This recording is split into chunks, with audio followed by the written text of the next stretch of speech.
So we're going to try and keep we're just going to introduce myself and speak about my history, and as Tim will be. So I'm going to try and be very quick. But what I'm afraid of is going on too long, so I'm going to try and keep it to about 7 or 8 minutes. And what I wanted to speak about, and Tim will also speak about, is my personal history and my own understanding of my spiritual development up until where we are tonight. So I was brought up in a secular Jewish family in New York, and I had no religious or spiritual education or background whatsoever. And then, like a lot of teenagers, when I was 16 years old, one evening I had a very unexpected, profound metaphysical breakthrough when I was sitting up late one night having a conversation with my mother when I was living in Rome. And I became aware of the fact that the whole universe was one living conscious being. The nature of this being was a kind of impersonal, absolute love that was unimaginable, and in the midst of that experience, was physically crushing and totally overwhelming, and I was in a state of awe and wonder, and tears were falling from my eyes, but I wasn't crying, and I really didn't know what was happening. And after this happened, I did some research, and I found out that the experience was comparable, is usually called an experience of cosmic consciousness. So that was my original spiritual initiation. And then when I was 22 years old, I decided to devote my life to the rediscovery of that experience. And I did all the things that true seekers do. I got up early in the morning, I learned how to meditate, I had many teachers. I had an Indian guru, I had many Western teachers. And I had a lot of experiences, I was very curious. I've always been a very rational thinker and very philosophically oriented, and I took all of my teachers very seriously, but I never took anything at face value. I always wanted to know why, and I wanted to make sense out of everything. That was a big theme in my approach to all this. For some reason, I don't know why. And then when I was 27 or 28, I went to India. And I decided when I got there that I wasn't going to go back to America anymore, because at that time in my life, I'd made up my mind that I wanted to become enlightened more than anything else. And when I was living in Manhattan, when people in Manhattan say, "What do you do?" So I wasn't doing anything very interesting. When I told people what I wanted to do was to become enlightened, people didn't know how to respond. And when I went to India, and I'd answer that same question in the same way, people would go, "Oh, that's very admirable. That's very laudable. It's very profound what you're trying to do." So I felt very comfortable there, seeking for this profound shift and transformation.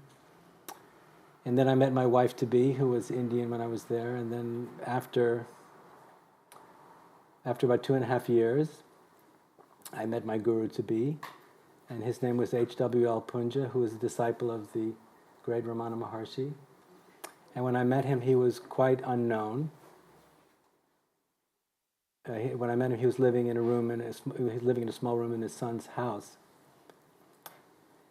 And I spent 3 weeks in the presence of this extraordinary man, and he changed my life forever. And I asked him all the most important questions that I had. They were burning metaphysical and philosophical questions that I had. He answered them very graciously. He was very kind. He was very loving. It was the most idyllic fantasy story of meeting your guru. It literally was like a dream come true. And in the days that I was with him, I would think this is the most extraordinary person I've ever met in my life, and then at other times I think he's some crazy old man, doesn't know what he's talking about. So I was waxing in and out of being sure this was really the real thing, and a lot of doubt. And then when I left him after 3 weeks, he told me, "Pay attention, something very big is going to happen to you." So that made me doubt him even more, because I couldn't imagine how anybody could know that such a thing was true. And lo and behold, when I left him, and when I was sitting in the train station in Lucknow, which is where he was living at the time, I was completely overwhelmed by a metaphysical presence, the likes of which I'd never known before. And I underwent a kind of an alchemical metaphysical process of being absorbed into a dimension of reality that was utterly unexpected and completely mind-blowing. And I knew all my wildest dreams were coming true, plus 1,000, plus 1,000,000. And the experience was of being consumed. I felt like my whole body was burning up, and the experience was of being consumed by an unseen presence that had no beginning and no end, and that was a source of unimaginable intelligence and power and love. And in the midst of this overwhelming experience, people who had become my friends were asking me questions about what had happened when I'd met this extraordinary man, and I started sharing my experience with them, and they, to my surprise, became absorbed in the state of consciousness that I had just been overcome by. And within days, they were treating me like their teacher, and this all happened really within a matter of weeks. So that was the beginning, and then I went back to him, and I fell at his feet, and I said, I would burst into tears. And he said, "You're the one I've been waiting for." This was I didn't realize till later that he said that to other people said, but at least it was quite extraordinary. So I went off, and then I was invited to Europe, and I started teaching, and then a lot of people came to me, and very quickly a large group of people gathered, and I had never had a plan or a preconceived idea of how I was going to teach or what I was going to do. It was really a process of surrender to what was happening very spontaneously. And at a certain point, the people who were gathering around me weren't leaving. They seemed to want to stay together and be together in the state of consciousness that they experienced when I was teaching. So after about a year, I realized that I was going to be teaching something very different than what he was teaching. It was more of a very radical form of Advaita Vedanta. I realized there was there was something collective about the state of consciousness that the people were experiencing through being with me, that they would share with each other, and when they would share being together in the context of the state of consciousness that they were experiencing, they experienced an extraordinary potential for human interior evolution. So after about a year, I realized I had to surrender to the collective nature of what was happening, and I realized I had to begin to take responsibility for this community that was forming. So that was, 28 years ago. And we eventually moved to California. Then we moved back to the East Coast.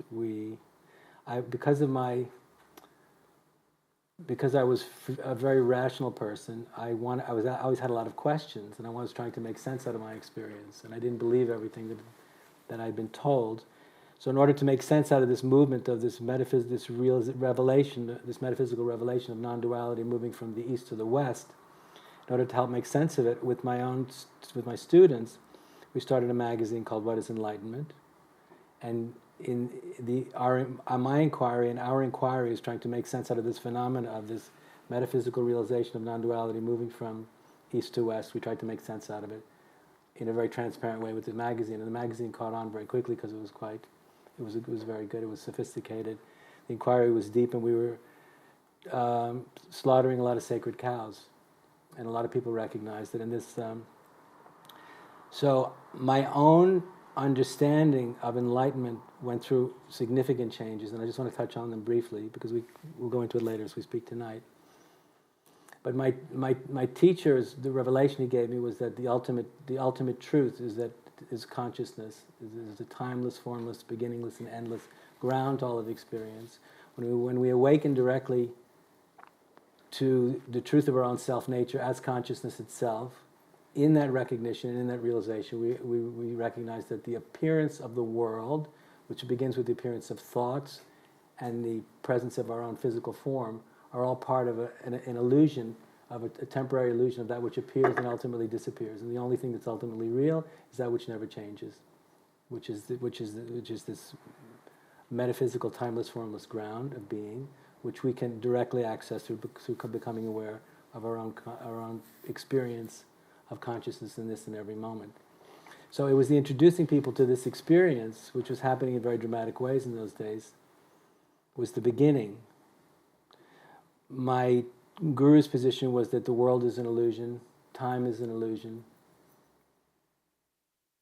and that we should realize that, and when we do, we will, because we will have let go of the apparent reality of the world and our own minds and our own personalities, we will have a very liberated, therefore, relationship with our minds, the drama, the relentless drama of human experience and the appearance of the world. It was more or less a be in the world but not of it kind of teaching. And in my own experience with my own students who are having these revelations, very profound revelations of this kind very often, I found that grand narrative unsatisfying, because to me what became more important was not the fact of the realization or the experience of the realization or these insights or the kinds of ecstasy people were experiencing, but what kind of world would we create together if we could create it from a perspective of such a liberated state of consciousness and the liberated inspiration that we experience in these states of consciousness. So the creative potential inherent in the state of enlightened awareness became more interesting to me than just the experience of the state of enlightened awareness as itself or as an end in itself. And so for this and other reasons, my teacher and I eventually started going in different directions, and I started exploring the creative potential inherent in the revelation of enlightenment and enlightened awareness, rather than that state of consciousness being an end in itself. And I started to pursue it. And through pursuing this direction, I in my own way, I came upon what these days is called a process perspective, a learning to see all of manifestation and the entire creative process from a perspective of being of an impersonal phenomena that is all ultimately spirit, it's all ultimately God, including our own minds, our own emotions, our own bodies, and the world itself is all part and parcel of one impersonal process. And so then I began to see the more we can disidentify with the relentlessly personal and ferociously narcissistic sense of this is my experience and it's very, very important, and begin to see even our own personal experience through this impersonal process perspective, we could find a way to let go more and more of the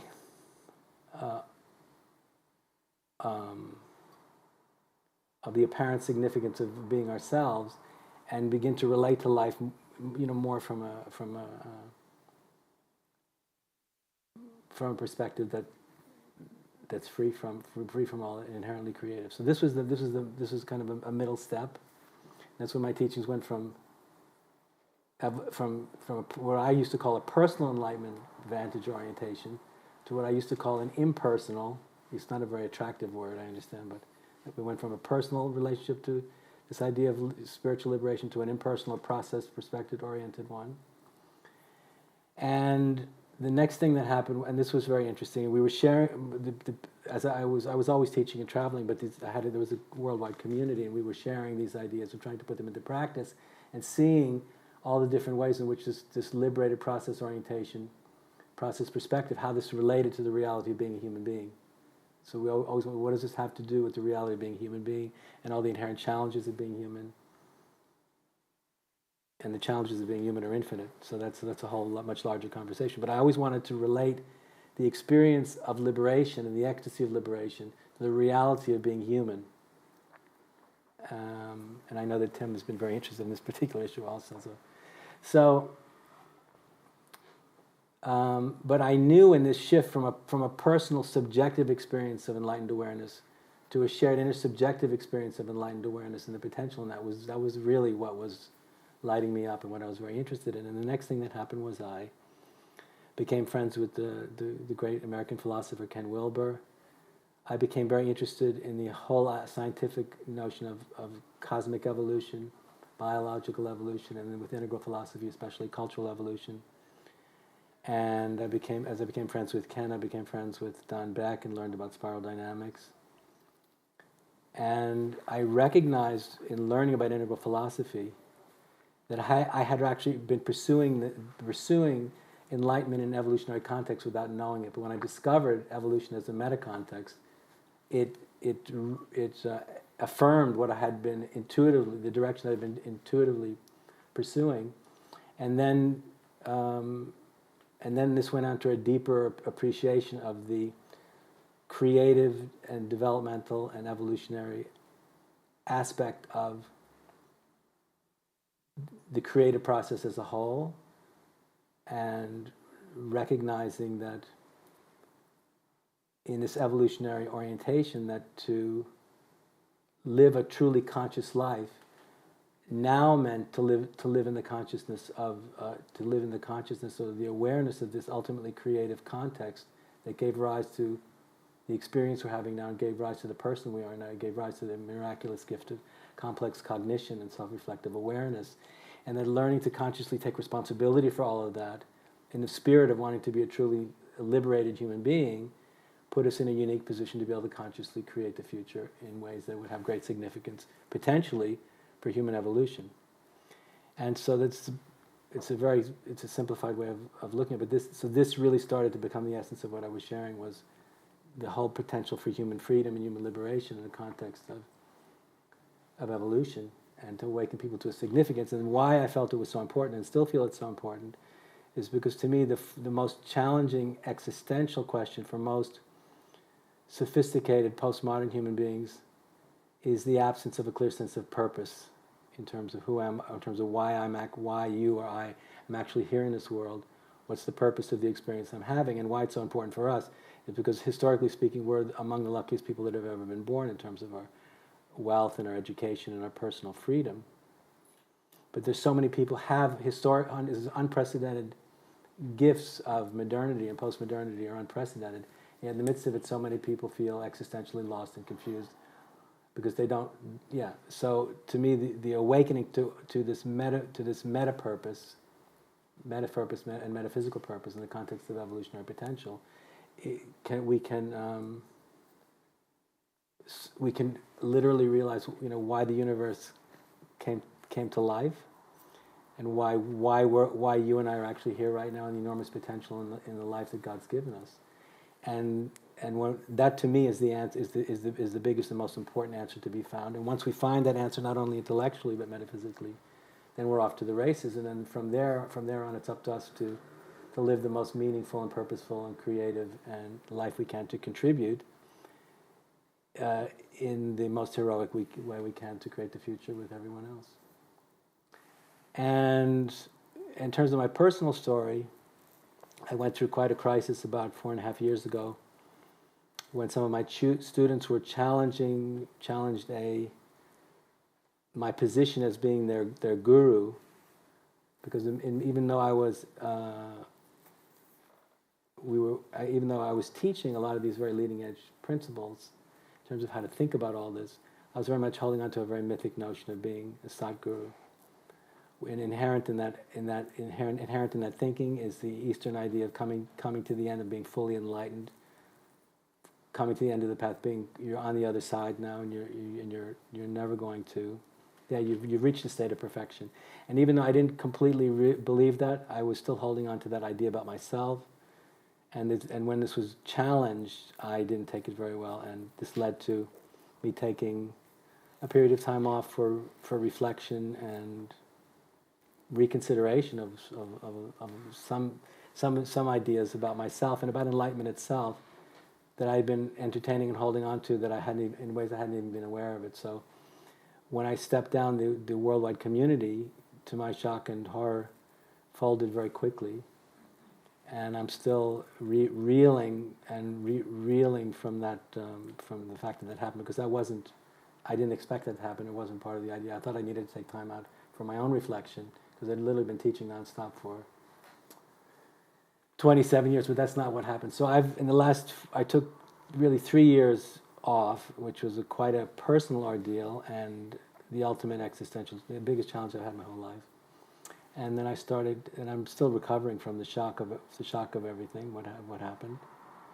And I started teaching again about 10 months ago, and coming back to life and moving forward, and wanting to learn from everything that's happened, and continue to contribute in the biggest way I can.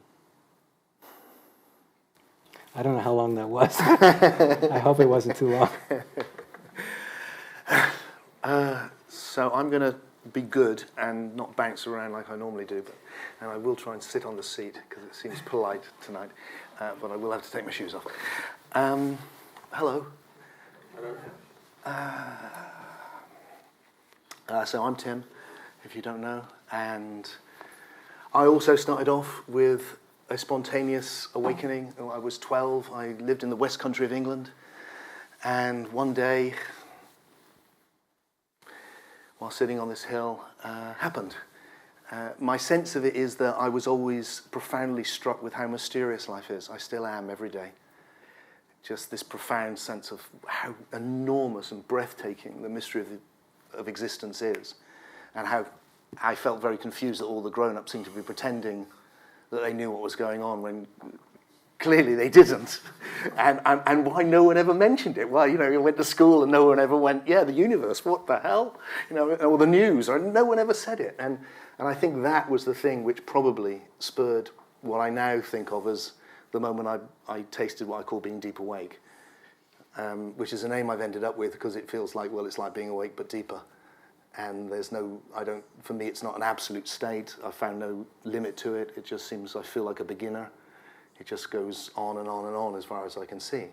But what was there right from the start, and I remember it vividly, is three characteristics which I'd say is still there whenever I get the chance to dive really deeply in, which is a profound sense of oneness, or communion is probably a good word.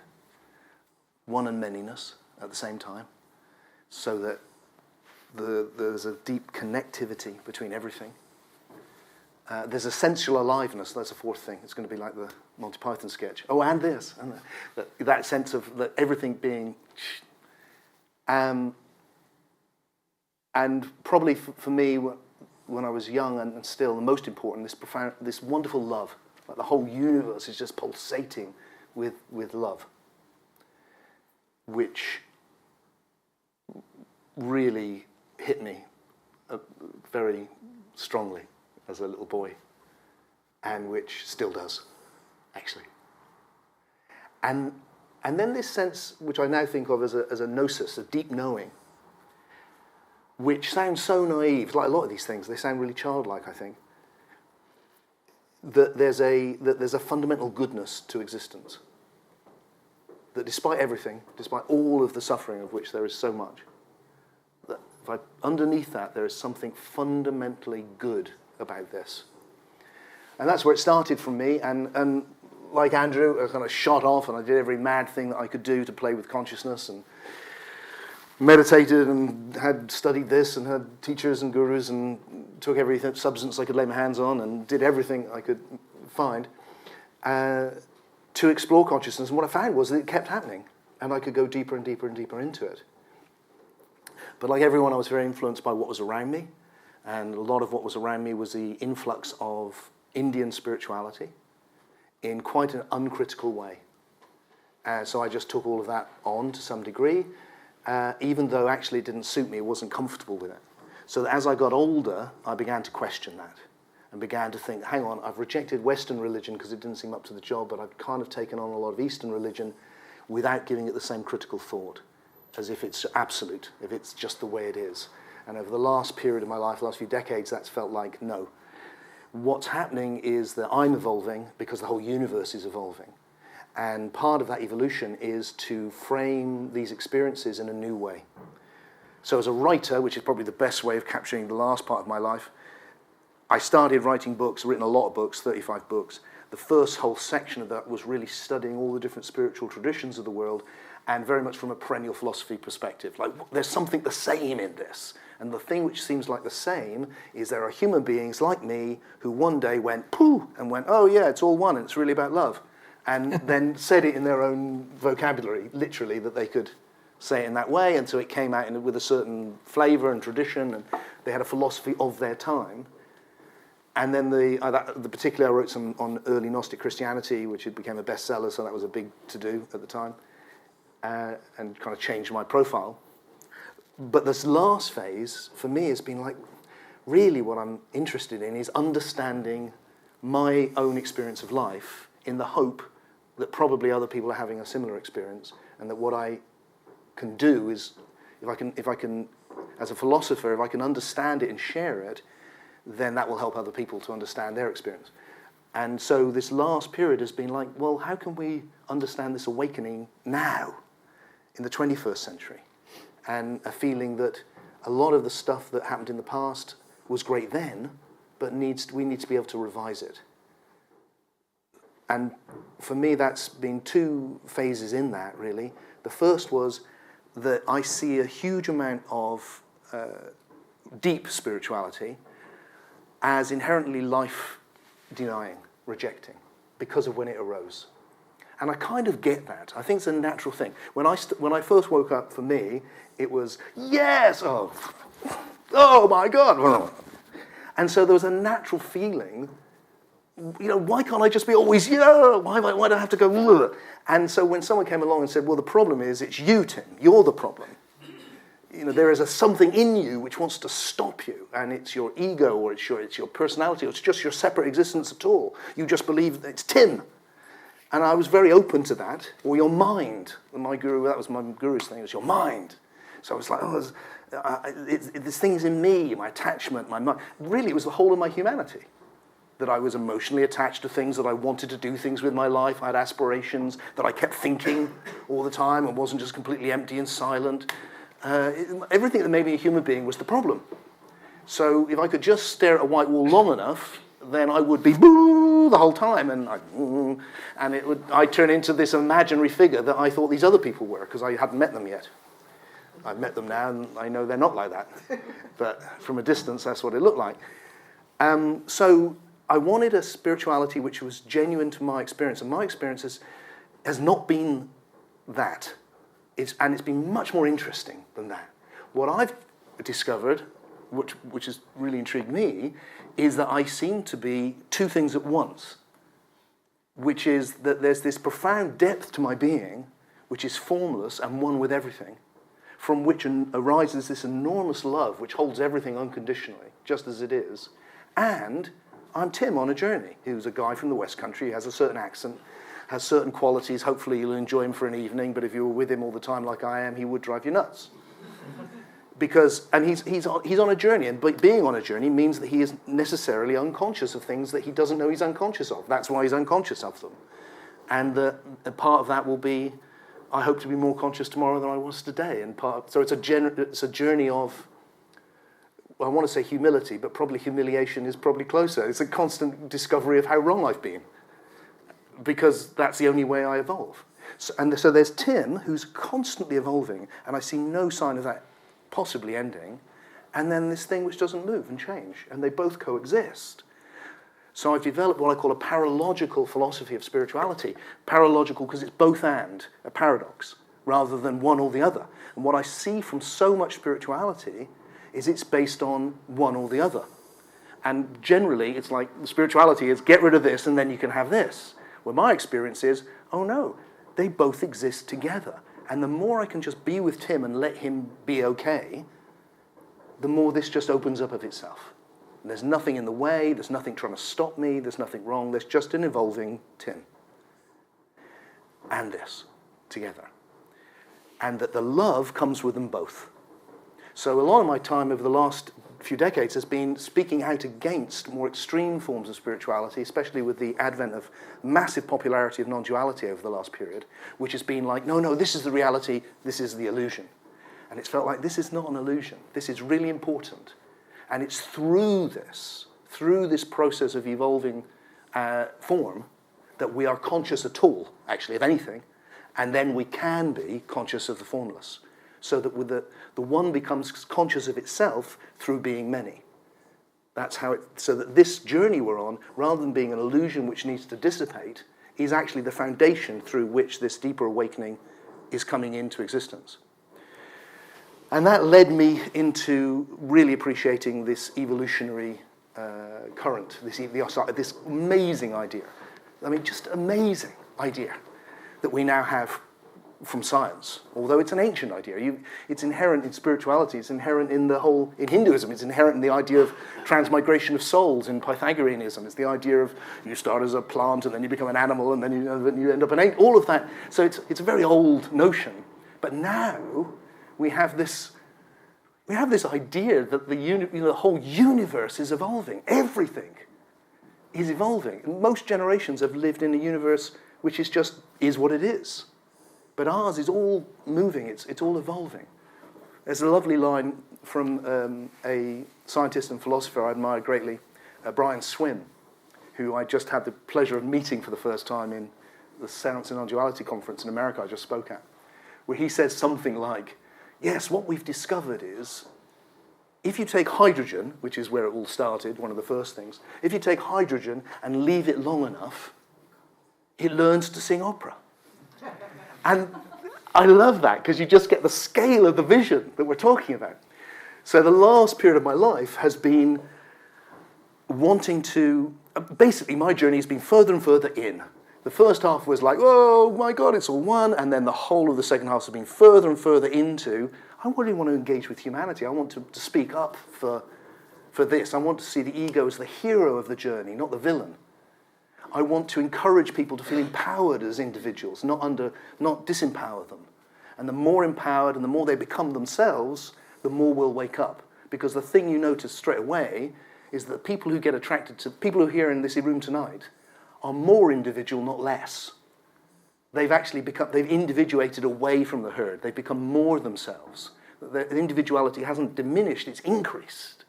And the more we can do that, the more we think for ourselves. We don't just believe what other people say. We question and doubt. That, the more conscious we become.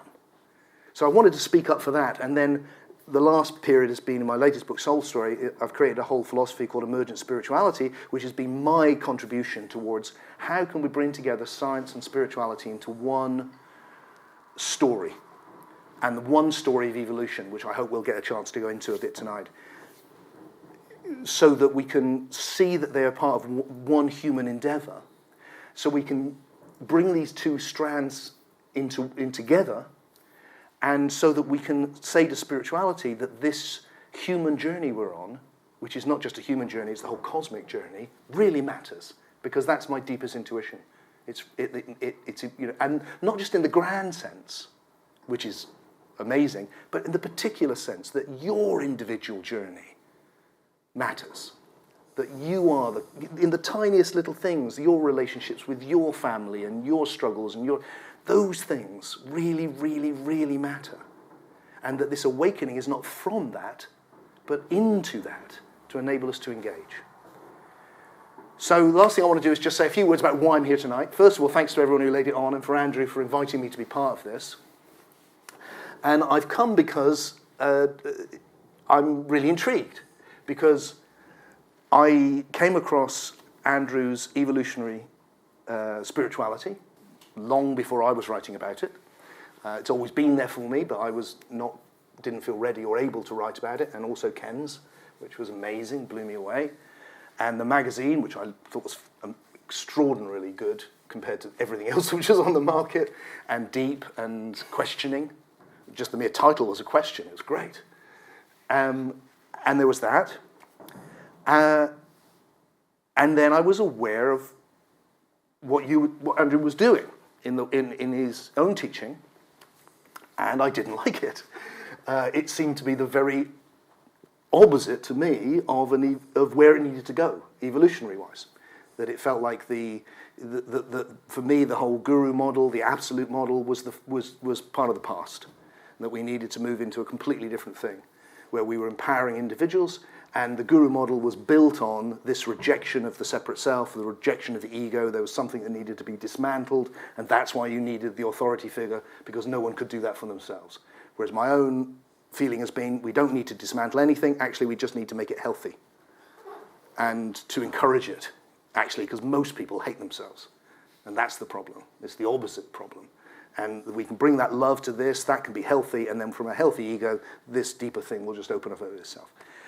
So I really struggled with that, and went to hear Andrew speak once, spoke on the same conference actually once as well, with Don Beck. I also, a few times when I would see you at our center. Yes, we said hello to each other. Yeah, I came to the centre, and I really loved the philosophy, really didn't like that aspect of it at all, and also with Ken. And also had a kind of feeling, for those of you that know spiral dynamics, I had a kind of feeling that my attitude would have been dismissed as kind of the mean green meme, the kind of, that it would be, you know, like, oh, it's just the levelling out of everything, which it wasn't, didn't feel like that to me at all. It felt like there's this retrogressive thing has been applied to something really progressive. So when I heard that there'd been a massive explosion in your community, and that the whole the guru thing had been not all the things that had happened and the things that people were saying, and my first reaction was, oh, there we go, as another one, because there's so many. I mean, it's just endless. And a feeling of that's what we need to leave behind. So when he got a chance to meet Andrew, to meet you, it was like, oh, how interesting. Not least because it felt like, wow, what a human journey you've been on. I mean, that's an extraordinary journey that you've had. Am I not been on? Yeah, I mean, just to be like, da-da, and then to be, whoa, and like, whoa, wow, God, what would that be like? I mean, I don't want to find out, but what would that be like? And to have all those people like, you're the best, you're the worst, and like, what would that be like? And I find it hard with one or two, let alone, And so I was really intrigued because I find myself like really resonant and wanting to explore this area where you've been way ahead of the game, I think, and I'm really wanting to contribute myself around emergent or evolutionary spirituality.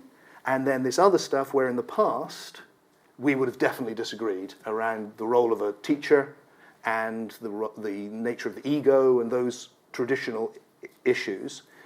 And part of what I thought would be great to do and explore is how, Andrew, how you see that now. Sure. And how that fits with the evolutionary idea now, and whether it's possible to have a different version than that to go forward into the future. And that's why I'm here. Great, Tim.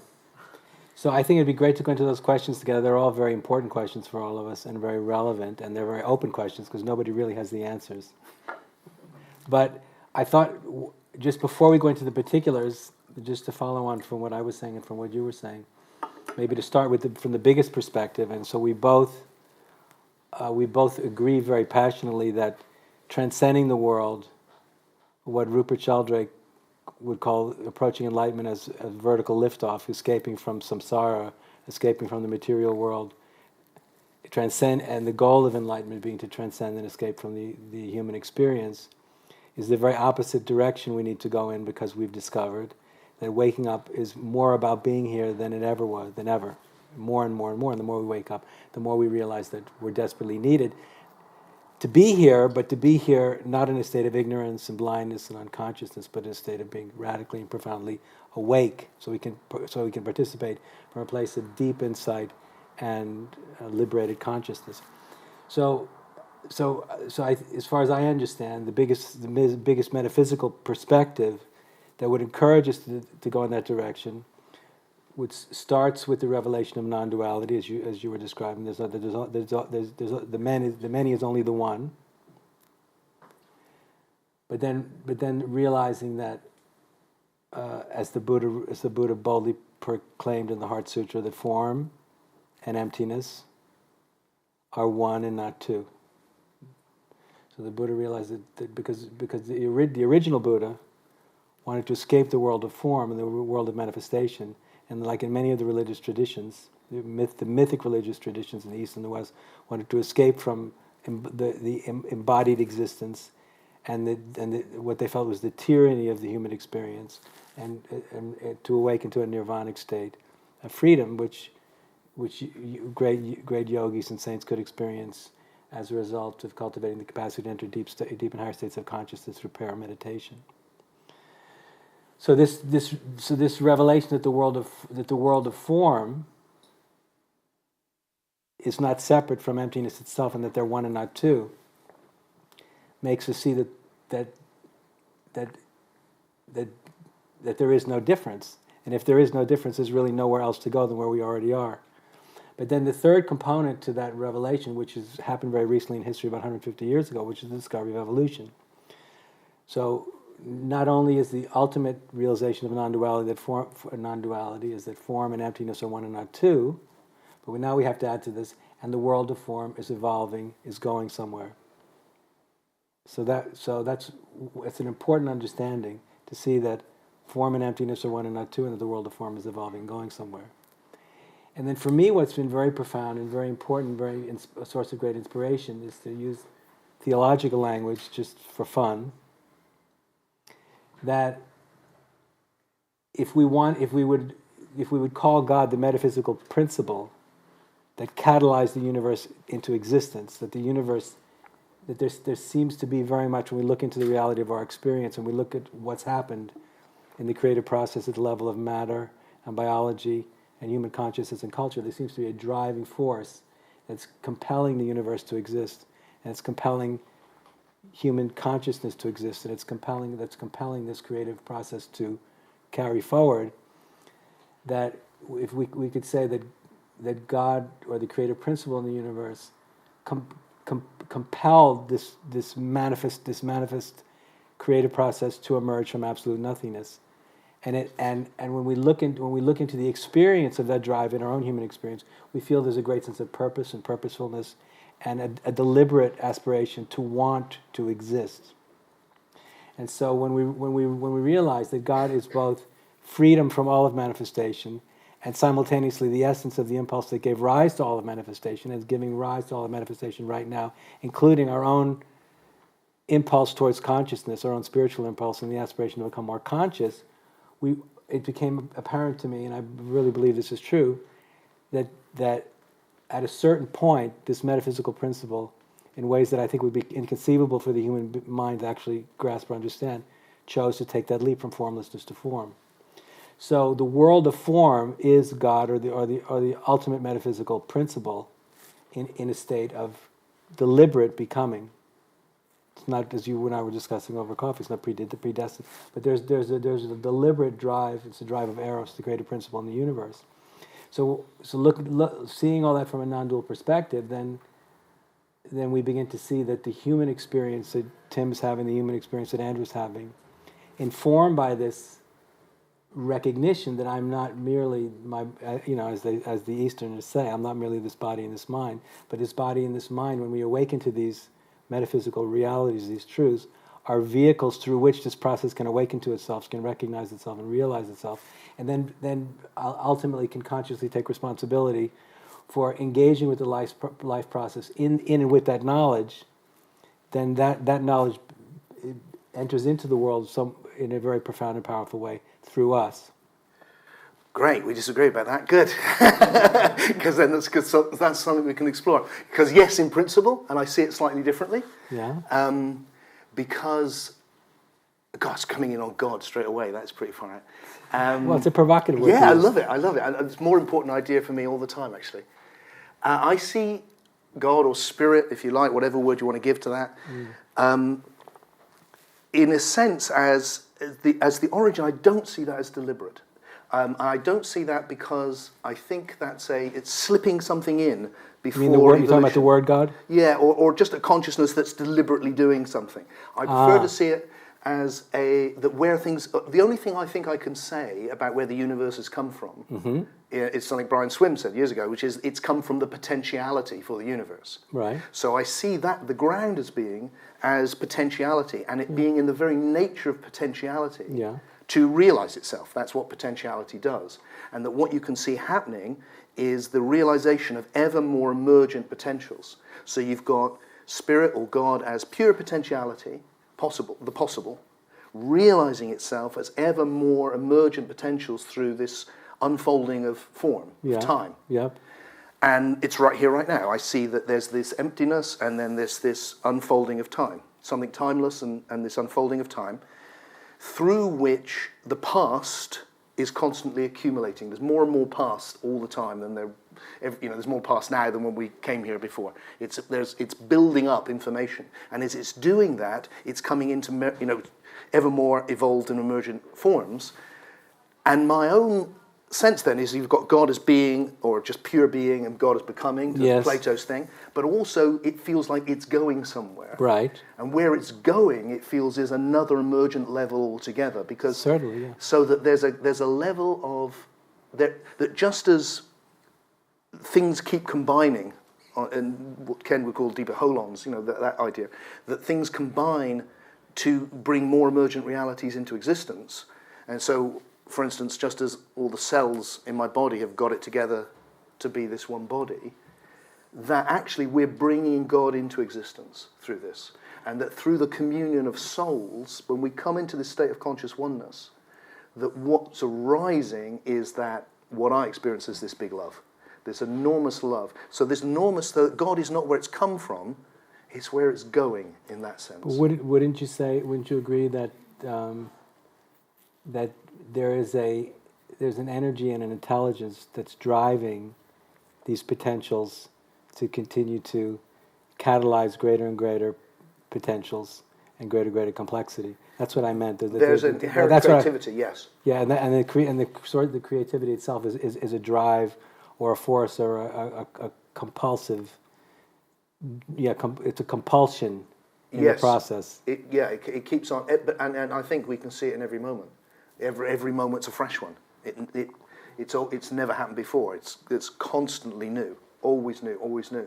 And then the question, it feels to me, then becomes, just to relate it back to the point that you were making, which I thought was really important, which is purpose.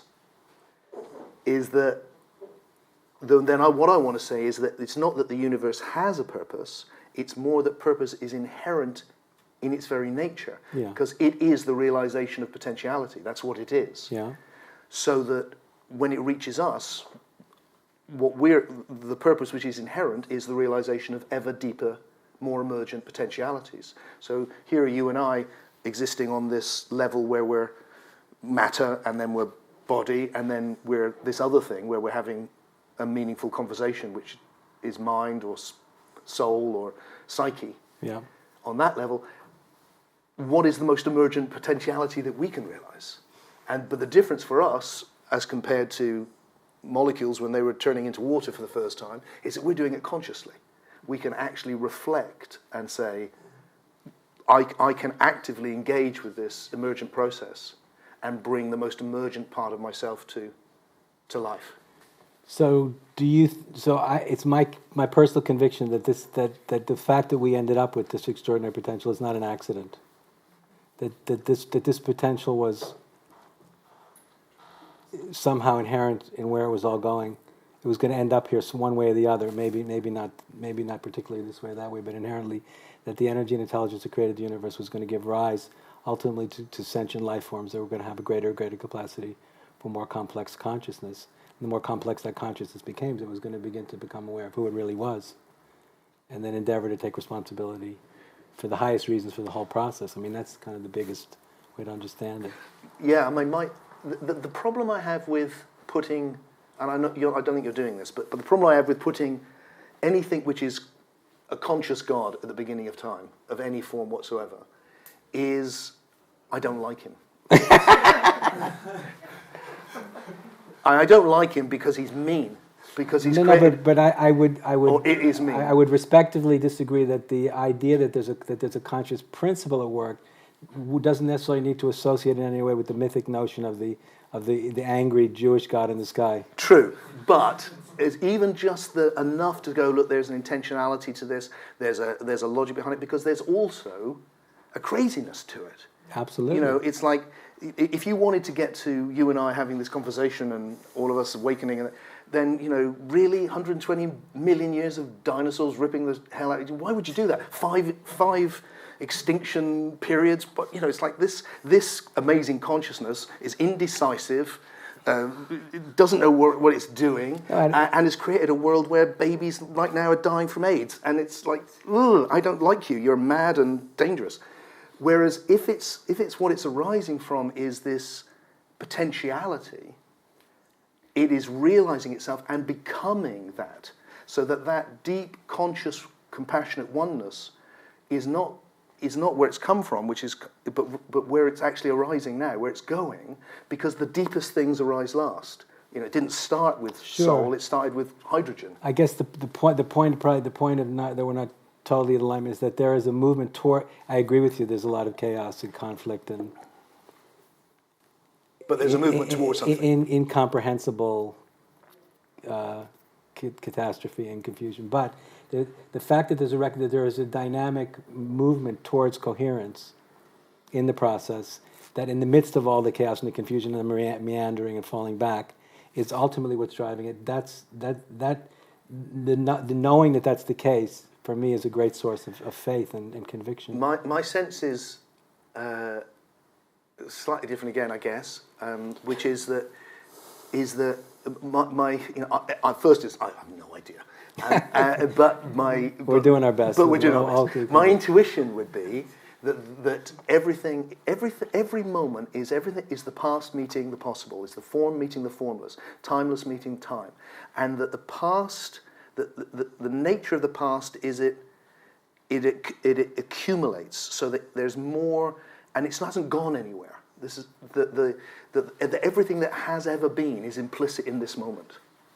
So that, and that's true of every moment. That every moment is both a new moment, a new possibility, and it includes everything that's ever happened. So rather than this idea that time passes, it's rather that time is getting richer and deeper and accumulating, so that what's creating each moment is that creativity that you're talking about, which is the possible, meeting everything that's ever happened. And my own, the way that I can make sense of the fact that the universe, is so, the anthropic principle, that it's so perfectly set up for life and all those things, is that my guess would be that this is not the first universe, that there's a genealogy of universes, like people like Penrose have said, that universes give birth to other universes, just like human beings give birth to other human beings, so that each universe is setting off with all of that potential, with all of that past already creating where it's going to go. So that it's not like there's a conscious being who goes, yes, or anything remotely like that, or even just a principle, but rather there is constantly the past unfolding within the possible. But So I guess the issue is that I'm feeling that in the midst of all this chaotic, unpredictable, dramatic, and profound creativity, that there's a driving force that's striving through all of it. And you're saying you seem to be saying that what's driving all of it is the accumulated momentum of what was. And because of that, because of the accumulation of more and more information, there is a natural, unavoidable tendency towards greater complexity, towards evolution, and towards the emergence of ever deeper potentials. You couldn't have water until there was already hydrogen and oxygen. Right. Once you've got those two, then you can have water. And so there's a natural tendency towards the realization of deeper and deeper potentials. And we are here we are right on the cutting edge of exactly the same thing. So if we replace the word God with the word love, is that better? For me, love is the key, because Okay. I don't see love at the beginning, I see it as where we're going. You don't see love at the beginning? No. Hence crazy, dinosaurs and all the stuff that's, all of the extinctions and the things that you look at and you go, when I experienced that as a kid, when I experience it now, it's right here, right now, when the beloved, that big love which holds it, that is not causing or the immense suffering in the world. It is actually the thing which is arising, wanting to hold and transform it.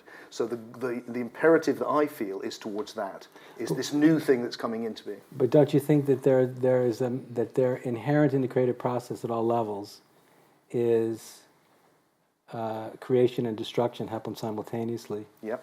And so the creative process from the very beginning was violent, but it was through the creative. I forgot the word I used to use. Through the creative friction that gave rise to the creative process, that friction and that collision of meteors and atoms and molecules is what the friction itself was a form of love, because the creative process always happens through creative friction in the material universe. Biologically, making love happens through creative friction. The development of new ideas and thought happens when like-minded creative thinking individuals come together and rub together, and it creates friction, and the friction creates that which is new. So it seems that part and parcel of the creative process for up until now has always partially involved violence, creation, and destruction, and also, especially when the immersion of biological life enters into it, enormous catastrophes, in nature, hurricanes and famines and tidal waves. So what I believe, as I believe, is that this was an inevitable and unavoidable creative process that needed to happen in order to give rise to more and more sentient life forms that had greater and greater capacities for complex consciousness. Now, one of the most profoundly significant emergent potentials in the greater complexity of consciousness is the awakening of a moral context for existence. And most of the world's great wisdom traditions brought a moral context, a moral context for the human experience. So often, for example, these great traditions made it possible for us to step from being tribal savages and to agreeing, oh, thou shalt not kill, thou shalt not sleep with the one's neighbor. We went, and so the originally this religious and spiritual drive awakened us to this. It was a moral awakening when we learned how to live according to laws that made it that allowed us to evolve to higher and higher levels. And so it seems that now, when we awaken from these lower levels of consciousness to higher and higher levels of consciousness, and we go from ethnocentric to like a postmodern world-centric of consciousness, we realize the universal nature of being human. And we realize the universal nature of being human. We start to see the human race, that we're part of the human race and all of planet Earth, and the universal nature of it liberates us from a way of thinking that's less inclusive. So these larger and larger perspectives awaken us to a moral embrace that includes more and more of the universe. And when we go from a postmodern world-centric state of consciousness to a cosmocentric perspective where we awaken to all of evolution, that's when we experience this great moral sense of care and compassion for the whole process. And so I think what's important to remember, at least from my point of view, is that it's taken the universe, this universe anyway, because it could be multiple, but it's taken this particular universe 13.7 or 14 billion years to produce conscious sentient life forms that have the complex enough consciousness to be able to cognize their self-sense as being the whole process and the sense of care and concern that this awakens. So from my perspective, from a local human-centric perspective, when we looked at all the chaos and the violence and the pain and suffering that it's taken for us to get to this point, we feel, well, God must be cruel and inhuman, and cruel and unfeeling. But from another point of view, when this creative principle took this leap from formlessness to form, which gave rise to ultimately all the things we've been speaking about, it might 13.7 billion years might not be that long in order even for this moral potential to awaken to itself in and through these evolved sentient life forms. And so that doesn't mean that all the suffering and the chaos is justified or okay. It's still the more we awaken to our own humanity, the more it becomes unbearable. But even to be able to experience the fact that any suffering is unbearable is a very high state of consciousness, and it's taken the universe, we could say, 14 billion years for us to be able to even experience that level of sensitivity and expansive care and concern. So I see that the process has made it possible for us to care that much. And if we're just getting started, and I think from a God's eye point of view, or from the biggest metaphysical principle point of view, we're just getting going. I certainly agree with that. So what you described was the evolution of love, and I can go with that. So it starts as something, but it's ended up with this massive compassion, this. Yes, exactly. And it feels like that's when I say let's bring the most emergent thing into our lives. I mean that. I mean, how can we bring that massive love into this world? How can we do that in the tiniest little things, in the biggest things, in everything we're doing all the time? That is the most emergent thing we can do. That's the latest thing in the cosmos, is this huge connection on this deep soul level. And how can we bring that in? So that feels like a good segue into the other thing, having just talked about this whole evolutionary vision, which is, although we've disagreed a little bit, fundamentally we're on exactly the same page on it, but just the nuance is different, that's all. And of course it's going to be, because it's a whole new thing that's wanting to come in. How do we then, as, I'm not a scientist, you're not a scientist, we are coming to this as people who've been exploring awakening. How is that going to be in the context of this now? And excuse me, how do we help each other bring the most emergent qualities in us to life, to the evolutionary process. How do we do that? And how do you feel now, as opposed to how you did feel 4 years ago, around the model that can do that, and that your time of being a guru and your attitude towards the ego and So what should we start with? Because well, first of all, I'm very much exploring these questions, so I haven't come to any definitive conclusions. So I haven't figured it all out by any stretch of the imagination. But which particular one of those particular? I think they go together, we really, can go don't into. Well, let's start with the guru question. Okay. Don't they go together? Actually, Sorry? Don't they go together? Those two things? Isn't the whole thing which creates the absolute guru? Isn't the justification from it? Is that you need somebody who can stand outside that can show you Well, partially, the narcissistic ego thing? Let me explain to you my understanding of the world, and then a word from my own experience and my understanding, and then let's try and deconstruct it.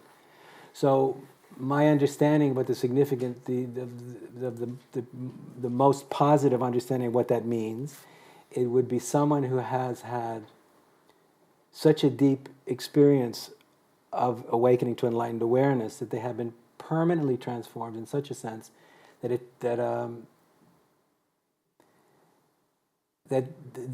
they have no longer have a choice but to live for consciousness itself, and any other reason or purpose for living no longer is sufficient for them, and it becomes choiceless. And such individuals have a capacity to share this non-dual realization, this truth, not only at the level of cognition and philosophy, but at the level of direct experience. They actually can transmit it because their very being has been so infused by this knowing and this being. So a real guru has the capacity not only to share the ultimate secret of existence, the ultimate secret of the universe with other human beings, directly at a level of experience. So to be in their presence, one actually begins to experience the truth of the truth of the infinite, the truth of non-duality in a way that's not just a spoken word. It's like people actually have an experience of transformation in their presence. And also, if they are deeply realized, their own natural, quote unquote, natural state would be so compelling that they would through their own natural state of being compel a level or a degree of liberated awareness and liberated consciousness, liberated human beingness, in which it was obvious that something had happened to them that there was a level of attainment, there was a level of mastery, there was a level of gnosis that was permanent and that was dramatic, and that had the power to compel others. So what So would be your understanding now of why that? Well, that's the problem. I just want to start with the positive side of it first.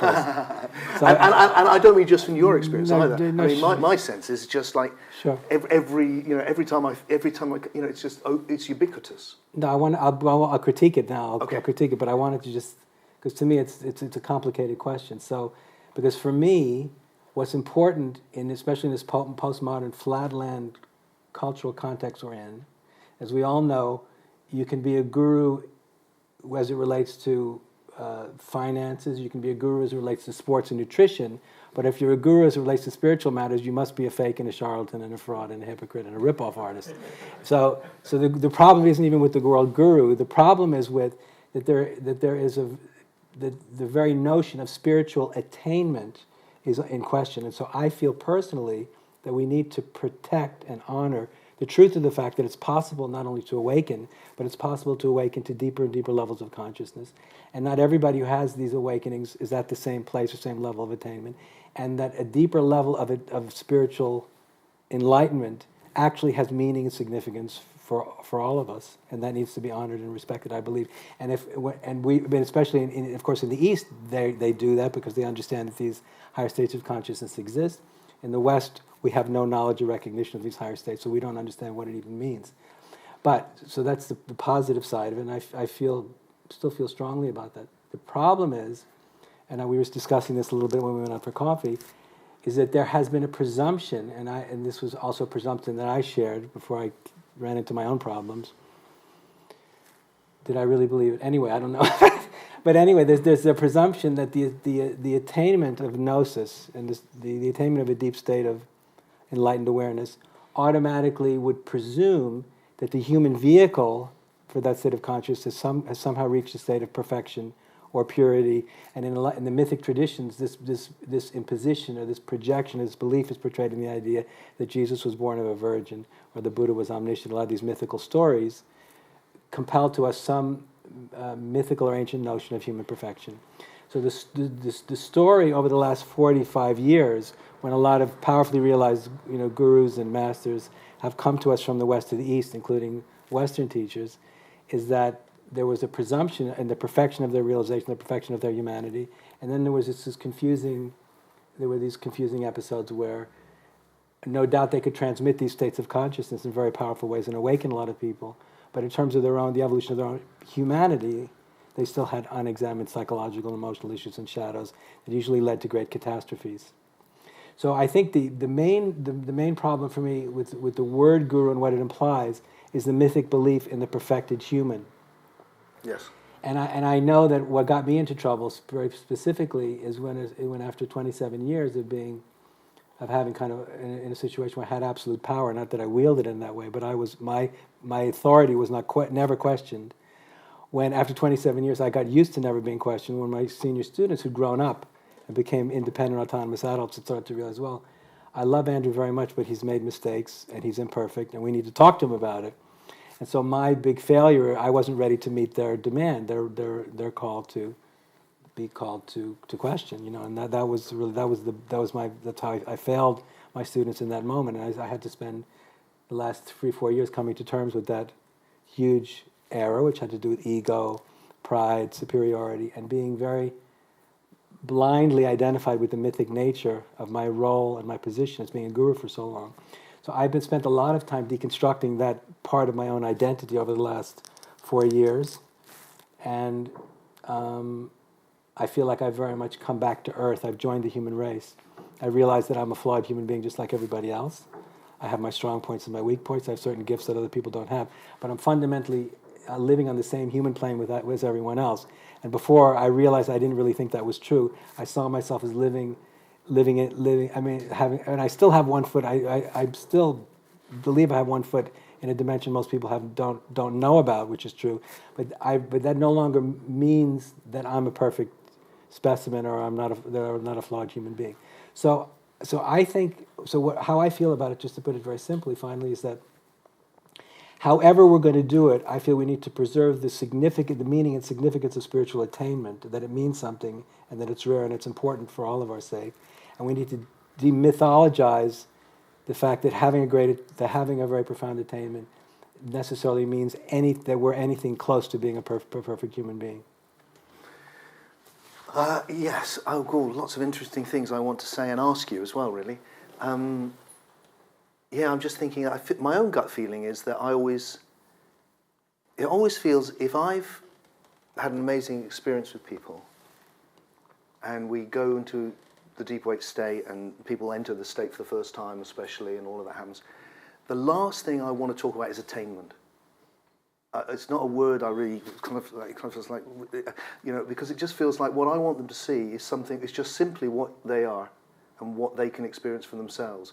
And my biggest hope is that they will leave feeling empowered. Absolutely. And see how special they are. And one of the great failures of the old model was that it elevated how special this person was. And inherently potentially disempowering. So actually, absolutely. It was really bad teaching. Because they were being disempowered, not empowered. Yeah, you're right. And the very opposite of what needed to happen was happening. And that we didn't need to, and because of the examples you said about other areas where we talk about gurus, but I think of, when I invite my plumber to come, because he's so much, but I'm rubbish at plumbing. I mean, I'm just terrible, all that practical stuff, I'm useless. But if he wanted some philosophical ideas, I'd probably be better than him. I'm thinking, maybe I wouldn't, but probably. And I could give him some of those, because I've spent my time really focusing on that. So I'm good at this, I can share it. And then there's something so natural about all of that. So my sense is that this this But- way of doing things has been. But let's say the plumber was not only your local plumber, but he actually been recognized to be one of the best plumbers in England. Of course, and that's Now, that's really good. now, because the fact is that he was really an innovative, extraordinary plumber who'd improved the whole plumbing system. This is where the analogy is going to completely break down, because now the plumber has to be there going, but my real mission is to turn you into a plumber, and then you can be the best No, plumber ever. but my only point I is wish I'd never brought in the plumber. There's a no, terrible. no. But the thing is that all I'm saying is that the only thing I'm concerned about is that we want to learn to hold the capacity to make distinctions We do. while honoring everybody's gifts and potential. We do, yes. So that's all I'm Yeah, that's and all I'm working for. I do agree that is obviously that's important, because that's what we have to give each other. So the question, what I'm left with is a kind of question of the thing we started off, and you made it plain when we first met that you were, part of what your process was to go to all of these places that have come up for you, and so it felt for two reasons: one, because I'm curious deeply, and two, because in deciding to do this, a whole load of people have contacted me and told me not to. And I applaud you, Tim, for doing this. And there's been good reasons. They've seemed like really. I've been in communication with some of them. They've been very genuine people, and they're going, look, I was really hurt by this, really, really badly, and I just want to make sure no one else gets hurt by this ever again. And I hear that, and it's like, okay, well, I don't know. I have no experience of it. I know I've seen it in other places, the same dynamic. And I'm interested in that human element of, that there are people who've been really, it's not just like a theoretical thing, people who've been really hurt by that power relationship. And how you sit with that now, and how that feels to you. Well, I mean, from the biggest perspective, I've done a lot of introspection. I've done psychotherapy. I've worked with ayahuasca. I've really looked very deeply into myself over the past 4 years. I've taken this as seriously as probably any teacher ever has. I think I could say that with a lot of confidence. And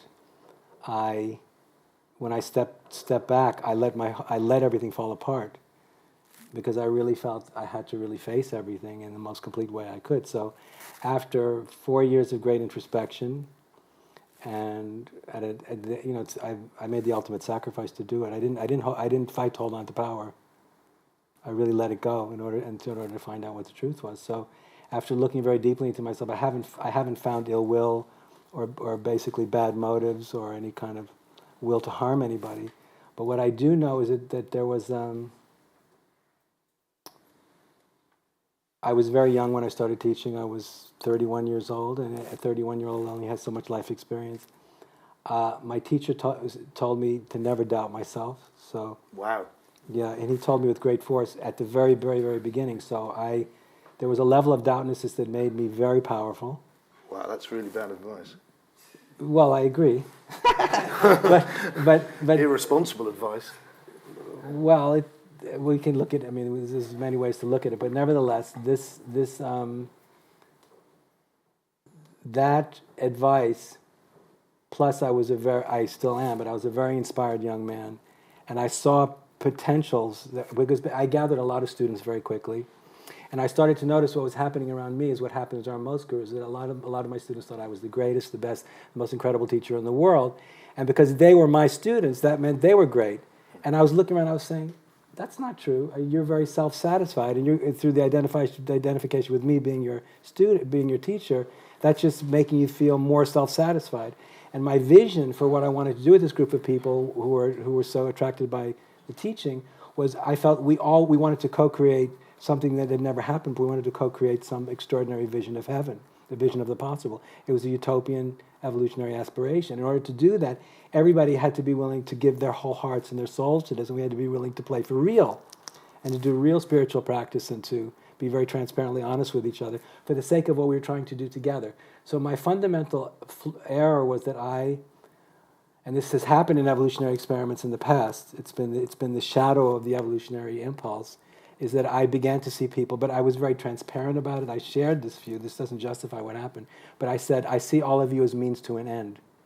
And the end was these potential breakthroughs in the evolution of consciousness at a collective level. And so, and I saw most people weren't the spiritual heroes they thought they were, and they were very ambivalent, but I wanted to take responsibility for where all this was really leading. And I knew we all had to take 100% responsibility at an individual level for this to really work. And people said they wanted to do it. And so I started pushing. I started pushing and creating a lot of pressure. And all I saw most of the time is if this works, where we could get to if these great breakthroughs happen. So the good news is real breakthroughs did happen, which I genuinely believe led to unleashing potentials in intersubjective enlightenment, intersubjective awareness that literally didn't exist before. This is my belief, my strong conviction. And I was woefully unaware of the cost of that, because some people who didn't have the energy to pay the price, who weren't even mentally fit for that kind of intensity of spiritual engagement and practice, suffered enormously. And I spent a year traveling around the world, reaching out to people and apologizing for that. So So have you actually? Because that was I was intrigued by that as well. Because these people are contacting me, and they obviously haven't felt like, because I was just thinking, how would I feel? And I think I'd feel mortified. I feel like I want to go and see everyone and sit down with them individually and go, well, I'm sorry, what happened? I did travel all around the world and went to a lot. But you've actually done that, gone out and met these people. I spent a year doing that. I went to, I could make a list. No, I don't know but any of these people. I really did. I went to each country. I took out the email list. As many people as I could. I wrote them emails. I asked to meet them and see them personally. And I did the best that I could. Did I do a perfect job? No. But I did the best that I could. The thing is, the confusing, yes, and I feel some of the things that happened I feel ashamed of and I feel terrible about. But I also know that the impulse that was driving me was fundamentally positive. And I'll never deny that, even though I know I made many mistakes. And there was a degree to which I'm saying that I saw where we were going, and I literally told people, we're going to get there with you or without you. And everybody said, I want to be part of this. So that captures completely for me what felt so disastrous. Definitely. That was disastrous. That's the last of humanity. So there's a whole load of people out there right now, probably watching this film, I suspect, as well. Well, it's not live. No, but they will be watching it if it goes out, who are going to be thinking, who have told me they don't want this to happen to anyone else. And you're now talking about teaching, and you're talking about students. But I can tell you my response. So what's the difference now in how you have... Because personally, I made a choice very early on that I would have no students, I would have friends. And that we would explore it, and I would show myself completely as I could, and that together that would mean... And then hopefully they would see something of value that I could share with them. Sure. And that's why I call myself a philosopher, not a spiritual teacher, because that feels a safe term, doesn't set me up. But you are a spiritual teacher, Tim. I teach about spirituality, but it doesn't carry that, it doesn't... You're not a philosopher, you're a spiritual teacher. Really, I'm a love junkie, but that doesn't, No, but the issue is very complicated. You are a teacher of enlightenment. It's okay, Berkel. I promise we can talk later. I promise to talk with you. So, the issue is that I have no intention of pushing anybody ever again. That whole impulse of creating a context that builds up a certain kind of pressure and expectation is gone in me. Even that impulse has died out. So I don't have, and at the same time, the evolutionary, the love for and being compelled by evolutionary potential is still very much awake. So I don't know how I'm going to be able to do it, but I'm very aware that drive and that doubtlessness is completely gone. It's a karmic consequence of everything that's happened. Now, the other thing is that many of my former students don't feel that the fact that my passion for the possible and my spiritual conviction and my spiritual inspiration is still very much alive, they see as a form as could only be an expression of ego, and not as the very thing that attracted them to me in the first place. So I do feel, very honestly to you, unless I was to become a gardener and to renounce my life's calling, a lot of people wouldn't be satisfied, and I'll never be able to satisfy them. But I would only ask people that have doubts about it is just to give me some time and to see what happens. But I'm quite sure that I mean we're also just for historical record, a lot of what we're describing are events that happened 20 years ago, and unfortunately because that's what all the attention has come to that. I'm in a very challenging personal predicament right now, where all of my life's work and has been reduced to some fundamental mistakes I made a very long time ago, and it's just not it's not how I operate anymore. It's not how I think, but I'm still very compelled by evolutionary potential and a shared collective evolutionary potential. But how to actualize it in a new way is what I'm utterly consumed by.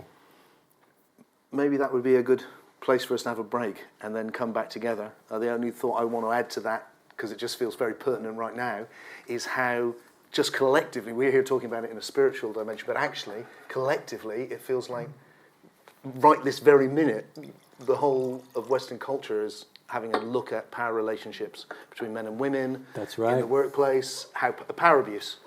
We're absolutely really focusing in on power abuse, and this is just one example of something which is actually coming up everywhere. So, should we have a break Sure. so you can have a glass of water and then get back together? As, we'll make use of the time as we can, and we can converse.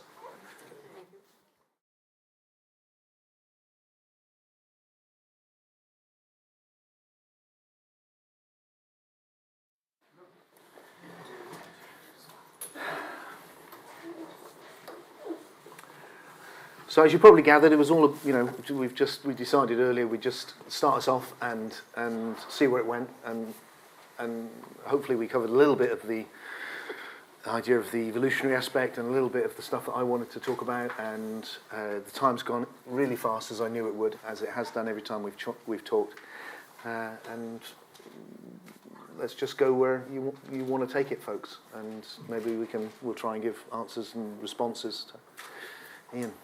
So it really interests me, and I'm interested in hearing you guys take on it. Personal responsibility. Where does it begin? Where does it end? And we've got this whole thing now, all these sex scandals, which a lot of them historical. And now we talk about the situation with Andrew and his students being victims. Well, you kind of didn't quite allege it, but you hinted there was some thought they were victims. And my question is, well, because I was with a guru for some years, then I was with a spiritual teacher who thought he was a guru, and I got a lot from both of them, but I also learnt not to give my power away. And I learnt it, I think, maybe my wife's going to disagree with me, but I think I learnt it very deeply. And it's like I had to go through that experience to learn something so important. And it's impacted me, it's empowered me. It's kind of, in your language, Tim, it's helped me find a deeper level of who I really am. And so I kind of, a lot of people have knocked Andrew to me. I interviewed Andrew many years ago.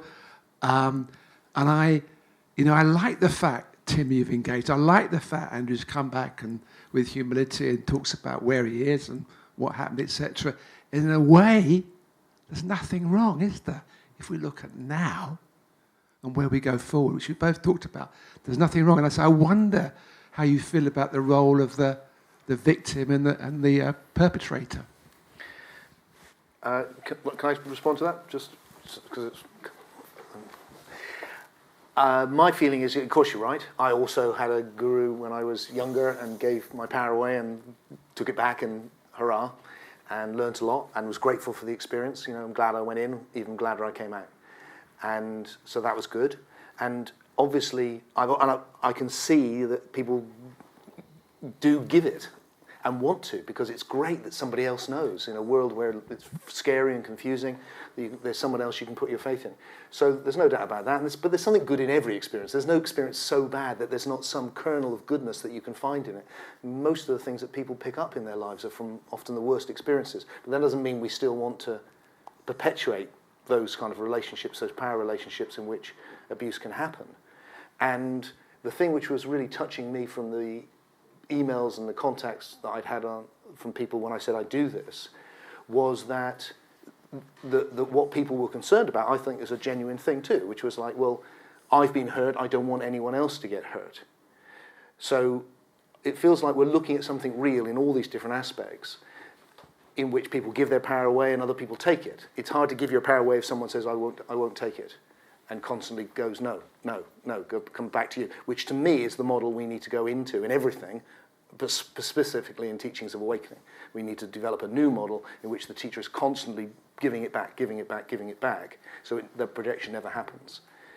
And so that the important thing in setting a new thing up is to not get stuck in the past, but to learn from the past, so that these old things have gone, but only if we found the positive in them, only if we turned something around, was it worth it for each, whether it's the teacher who's learned something or the individuals who gave their power away have learned something. That's what we need to make sure happens. Then take it into a new thing.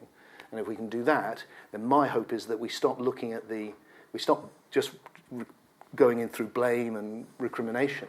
I mean, my greatest hope is that every single person can find the deepest thing they've got to offer and offer it in a healthy way that benefits everyone, offers it in love. The reason I was intrigued to meet Andrew, enjoyed our meetings and wanted to do this, was that I want for me and for him that whatever's the deepest and best in us can come to life. I mean, that would be wonderful, and that it can benefit people. And I want it for you and for all of us. So that feels like the central thing we want to focus on. Thank you. So I actually have a lot to say about this particular question about giving up power. But first, I just want to say for the record, and if this sounds like pride, forgive me, but I want to say that there are a lot of people who are my students that ended up being hurt very badly. For that, I really feel terrible about it. I wish there was something I could do to change the past, but there isn't. So I know that I'm never going to teach with such intensity ever again and force. But at the same time, I have to say very truthfully and honestly that we had a thriving spiritual community in which my students were extraordinarily committed and made great sacrifices for the sake of our shared endeavor. And we had a very rigorous schedule of spiritual practice and engagement that helped a lot of people to develop in the most extraordinary and profound ways. And I say this with genuine pride and a lot of humility, that many teachers told me that they'd never seen students like mine, students who had so much spiritual self-confidence, depth, and independent intelligence. So I just want to fill out the picture just for the sake of the truth. Now, the issue of giving up power is something I've thought a lot about. And in my particular story, it's interesting because I was very influenced by the traditional Eastern model in the way that Tim was referring to. And in the extremely short time I spent with my own teacher, I see he would get people to get to a point where they would give up completely and utterly surrender in every possible way and fall at his feet. And he wanted them to give up the whole everything, every aspect of their mind, every aspect of their personal identity, so they could experience the fullness of their own potential, the potential of their own enlightened awareness, but the utter release. So that fullness of experience of liberation can only be tasted or known when, even if it's just for a microsecond, you literally give it all up without hesitation, without asking for anything in return. You just surrender unconditionally, totally, absolutely. And only an individual who's willing to go that far and be willing to not know that much will that mysterious wisdom, knowledge, liberation, gracefulness, and love overwhelm them. And that's just the way it is. And most people aren't willing to do that for very understandable reasons. But unless we are, that kind of experience is just not going to happen. Now, when I met my teacher, I had been with many, many teachers. I was fed up with the guru model myself, to be completely honest with you. I was fed up with everybody's imperfections. And when I told my teacher, I said, I have no expectations. And he said, that's really good. So he expressed a kind of bold independence that really touched me, was very inspiring to me. But I told him when I was sitting with him, when I was sitting with him, a pivotal moment came when I was sitting with him very quietly, and I heard myself utter the words to him that were unpremeditated and unthought. I want to die, but I don't know how. So that was what I call my authentic self. It wasn't my conscious ego. It was declaring to him that I want to go all the way. I want whatever it's going to take. And he didn't say anything. His eyes welled up with tears. But I knew that whatever it was going to take, I wanted to go all the way. And so when this miraculous experience happened to me as a result of his grace, I was sitting in a hotel room I was sleeping in a hotel room in New Delhi, and I got up in the middle of this experience, and I heard myself utter the words, "I surrender my life to you, do with me what you will." And I wasn't surrendering to the man, I was surrendering to the presence that was overwhelming me. And it didn't come from my ego. So these words were not premeditated. I said, "I surrender my life to," and then I saw this water going around in a whirlpool going down the drain, and I realized that was my, what felt at the time like my will, my independent ego, and my independent egoic existence. But I was bearing witness to this just happening. And then I went to him and I fell at his feet, and etc. The rest happened. So I was quite convinced that nothing less than utter and unconditional surrender to the Absolute, either itself or to the form of the Absolute in the traditional guru model, nothing less was going to be enough than that. And then when I started working with people, I was trying to get them to let go that much. And when they did, the gates of heaven opened up, an enormous spiritual force started rushing through and overwhelmed all of us. And because I was working in a collective situation, which is much more complex than working in an individual situation, if one person surrenders that much, they suddenly have access to levels of knowledge and wisdom that you're not going to know unless you let go as much as they did. And so I was trying to get as many people as this is how I got into trouble. I tried to get more and more people to let go that much so that this tremendous spiritual power could enter into the world through all of us and we could engage at that level. But I realized, that it's not that simple, and that people recoil, and the ego comes back and wants to fight for its own way. And so I was doing a lot of this battle for a long time, and for a significant period of time, enough of my students had surrendered that deeply that it made a profound degree of shared, surrendered presence to be shared, because everybody had their real ego under control in a way that was quite extraordinary. And a lot of the trouble a lot of mistakes that I made, and a lot of the reasons that later on I did end up causing unforgivable suffering to some people, was to try and keep that ego recoil out of the picture. Because believe me, when that ego recoil is kept out of the picture, a sublime potential and a sublime intersubjective potential emerges that is utterly sacred and unimaginable when it really does. So my attention was always on that, not on the actual human dramas, the human drama that really that self-purification is actually a part of. So after a while, after teaching for many, many years, I felt I didn't want to get that involved with people anymore, because I knew it was wrestling with people in this way was not something I wanted to do anymore. I knew it was painful for me. It was going to inevitably lead to pain and suffering for them if they really didn't want to take it all the way. Most people had no idea what they're really getting involved with and what the price was going to, what the cost was going to be. So I backed off from teaching that way, and I more taught in a way in which people wouldn't have personal relationships with me, but I shared my philosophy with them and my practice, and my students were teaching. So I wanted to keep my distance from everybody, and it worked. And then we developed levels and levels of students, and people could get very involved, but their egos would never be challenged in that way. And I didn't want their egos to be challenged in that way, because I knew how dangerous it really was to challenge anybody in that way. And in the last years, that we just weren't doing that anymore. I mean, that's something that happened quite a while in the past, and that kind of confrontation just simply wasn't really part of what we were doing most of the time. So an interesting thing happened to me, which made me understand the very problems that Tim was bringing up related to giving up power. Because when I agreed to step down and take time off, to take the sabbatical, I gave up my power as being the spiritual master and the center of this international community. And I can tell you, within seconds of me doing that, the whole thing fell apart. And this is something that I've struggled with a lot since then, because I know I had to do that in order to transcend the mythic identity that I'd so fully taken on. And at the same time, the minute I did that, everything fell to bits. And so when I was working with some of my students, they wanted me to give up my power to them in the same way that they had given it up to me. And it was in that battle with them that I started to realize the problem with working that way. And I realized that it wasn't going to work. And I suddenly realized, through being on the other end of it myself suddenly, after 27 years, I realized what the problem is and was. And I've also thought a lot about in terms of cultural evolution, the structure of the self has become more and more complex. So in the East, 1,000 years ago, 2,000 years ago, 3,000 years ago, the surrender of this personal identity wasn't such a big deal in the same way that it is now, because the postmodern self needs to individuate in order to become fully self-actualized.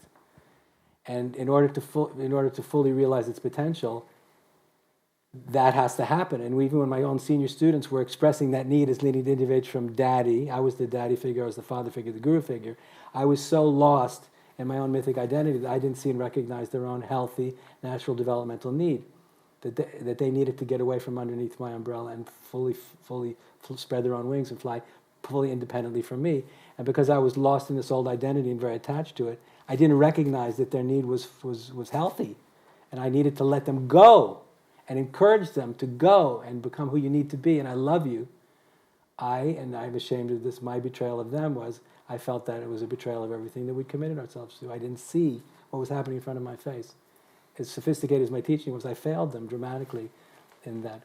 So, and so it's been very painful. The whole situation was very painful for a lot of us. But now, as I re-emerging as a teacher and wanting to do something big and meaningful again, I realized that one of the first noble truths of a new approach has to be nobody is ever allowed to give up their power. Nobody's ever allowed to give up their autonomy. Nobody's ever allowed to surrender to the master, because that's going to lead to all kinds of problems, as it inevitably will, especially in a postmodern context. Now the question is, and the interesting question is, and I don't know the answer to this, that to go deeply into awakening, is it necessary for all of us to, at least for a period of time, either for a sort of split second or a few minutes, to give up our power absolutely? Or can we experience that depth and fullness of spirit without having to give up our power at all? I don't know the answer. I know the answer. What's the answer? Yeah, we can. I'm absolutely sure we can, because I see it so much. Okay. Is that I'm just astonished at how deep people can go really, really fast. What intrigues me was that permeating what you were saying every now and again was this image of the ego coming back, or the ego, and this word, means lots of things to different people, but this inherent idea that there's something about the self which is a fuck up. There's something about the self which is out to stop you being enlightened, which wants to hang. And my feeling is it's just not true. It's only true if you set it up like that. And if you set it up like this, then the separate self, which you've spent a lifetime developing, which 13.8 billion years of arriving at, and you've spent whatever it is, 20, 30, 40 years developing, and then you go, you've got to die, and sooner or later it just goes, no! Because it's important it doesn't. It needs to flourish. If you go, you need to be loved, you need to be healthy, and you need to realize that there is another pole to your identity, which is this formless oneness, that you are the formless oneness arising as this individual. You're not just this individual, you're both. But neither are you just this, and this is in the way. This is actually, it's through arising as this conscious individual, you will come to a recognition of this. And when you're both, there will be the love, because it'll be embodied love. That when you do that, actually, there's nothing in the way. There's nothing to attack. There's nothing to get rid of. It's simply about helping people make the journey of maturation which they start as a child. I'm a parent, and when I see that as a kid, I want them to develop a healthy, separate, individual ego or identity through which they can come into themselves and then wake up to this deeper thing through it. If they're trapped in it, then they become egotistical. Then they think it's all about them, which it's not. It's about everything. But that in itself is a good thing, that they have this identity, and it only becomes a hindrance when it's painted as that. Otherwise it's just healthy or unhealthy. Would you meet me halfway in a both-and possibility? I'd love to. Okay, because I agree with you that the psychotherapist, the Buddhist therapist Jack Engler said you have to be somebody before you can be nobody. Yeah.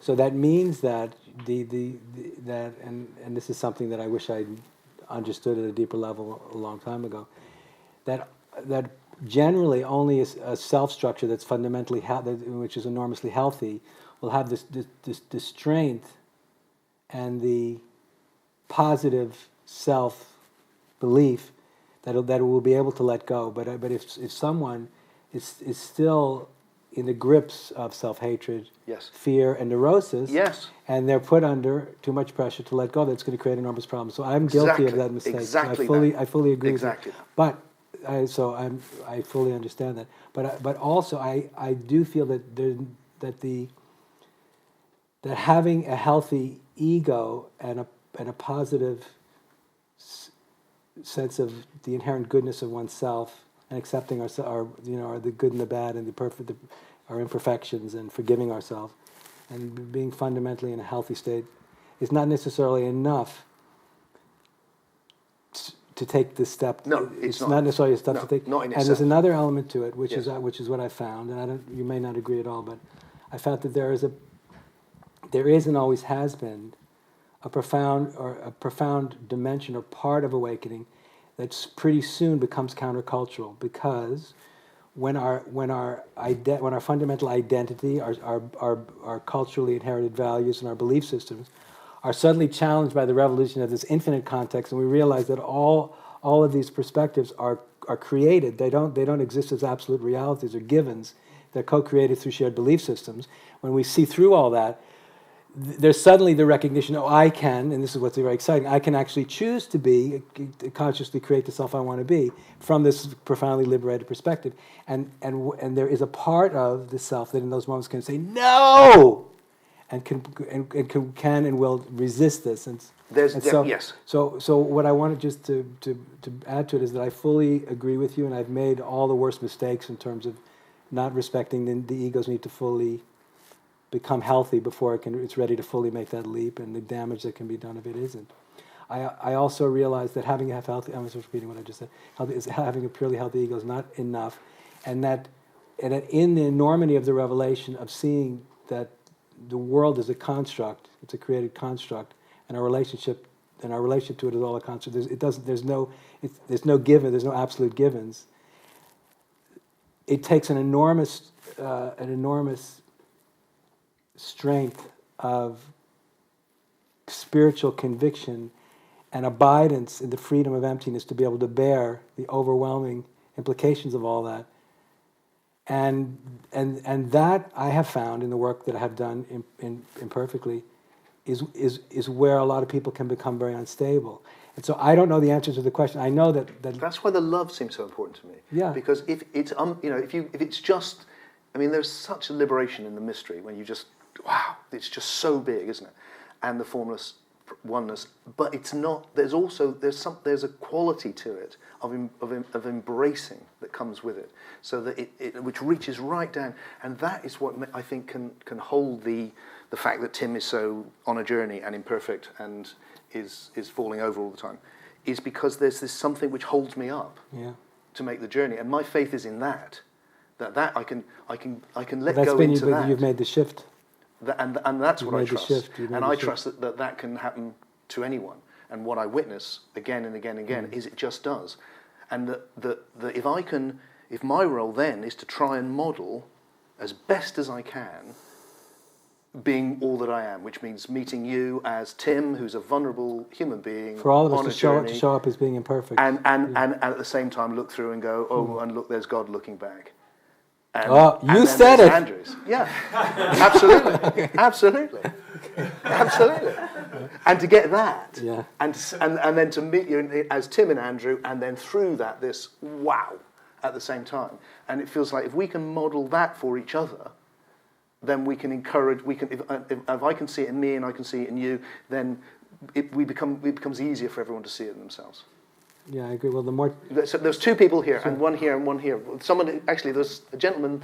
Somebody else had their hand up earlier. Is that moment gone? That was gone. Okay, so we got a gentleman here, and then Karen. I was just thinking when you're saying about modelling it for each other.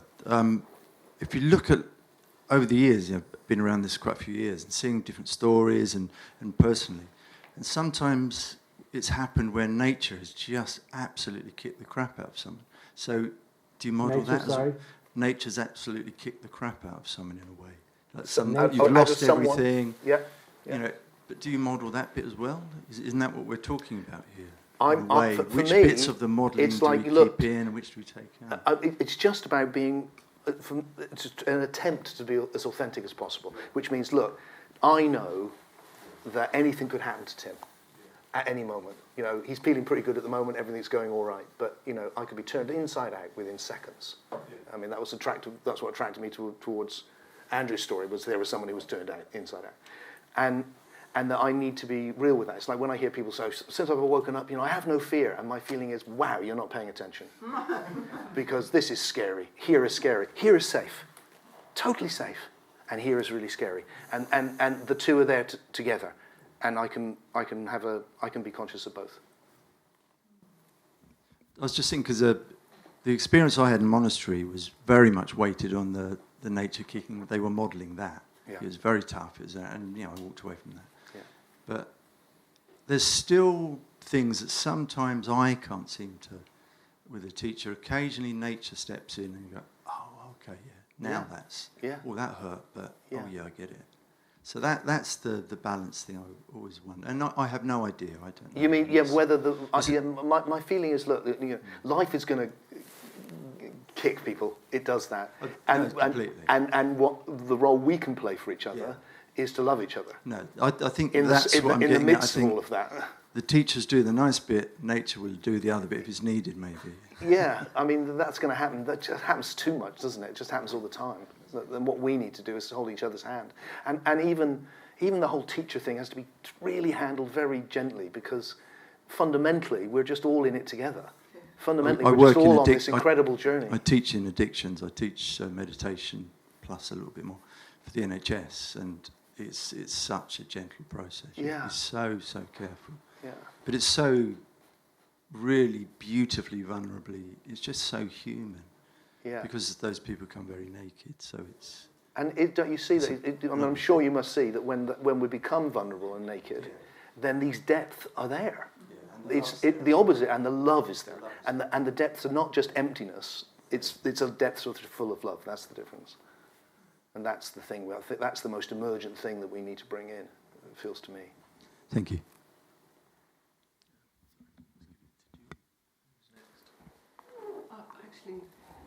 Thank you.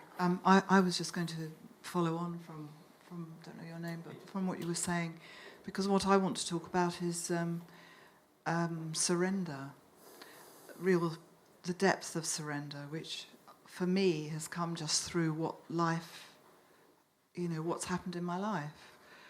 And I find that what you were talking about actually moved me quite deeply, because I've recognised that just from having to make a choice sometimes to completely allow what I can't change.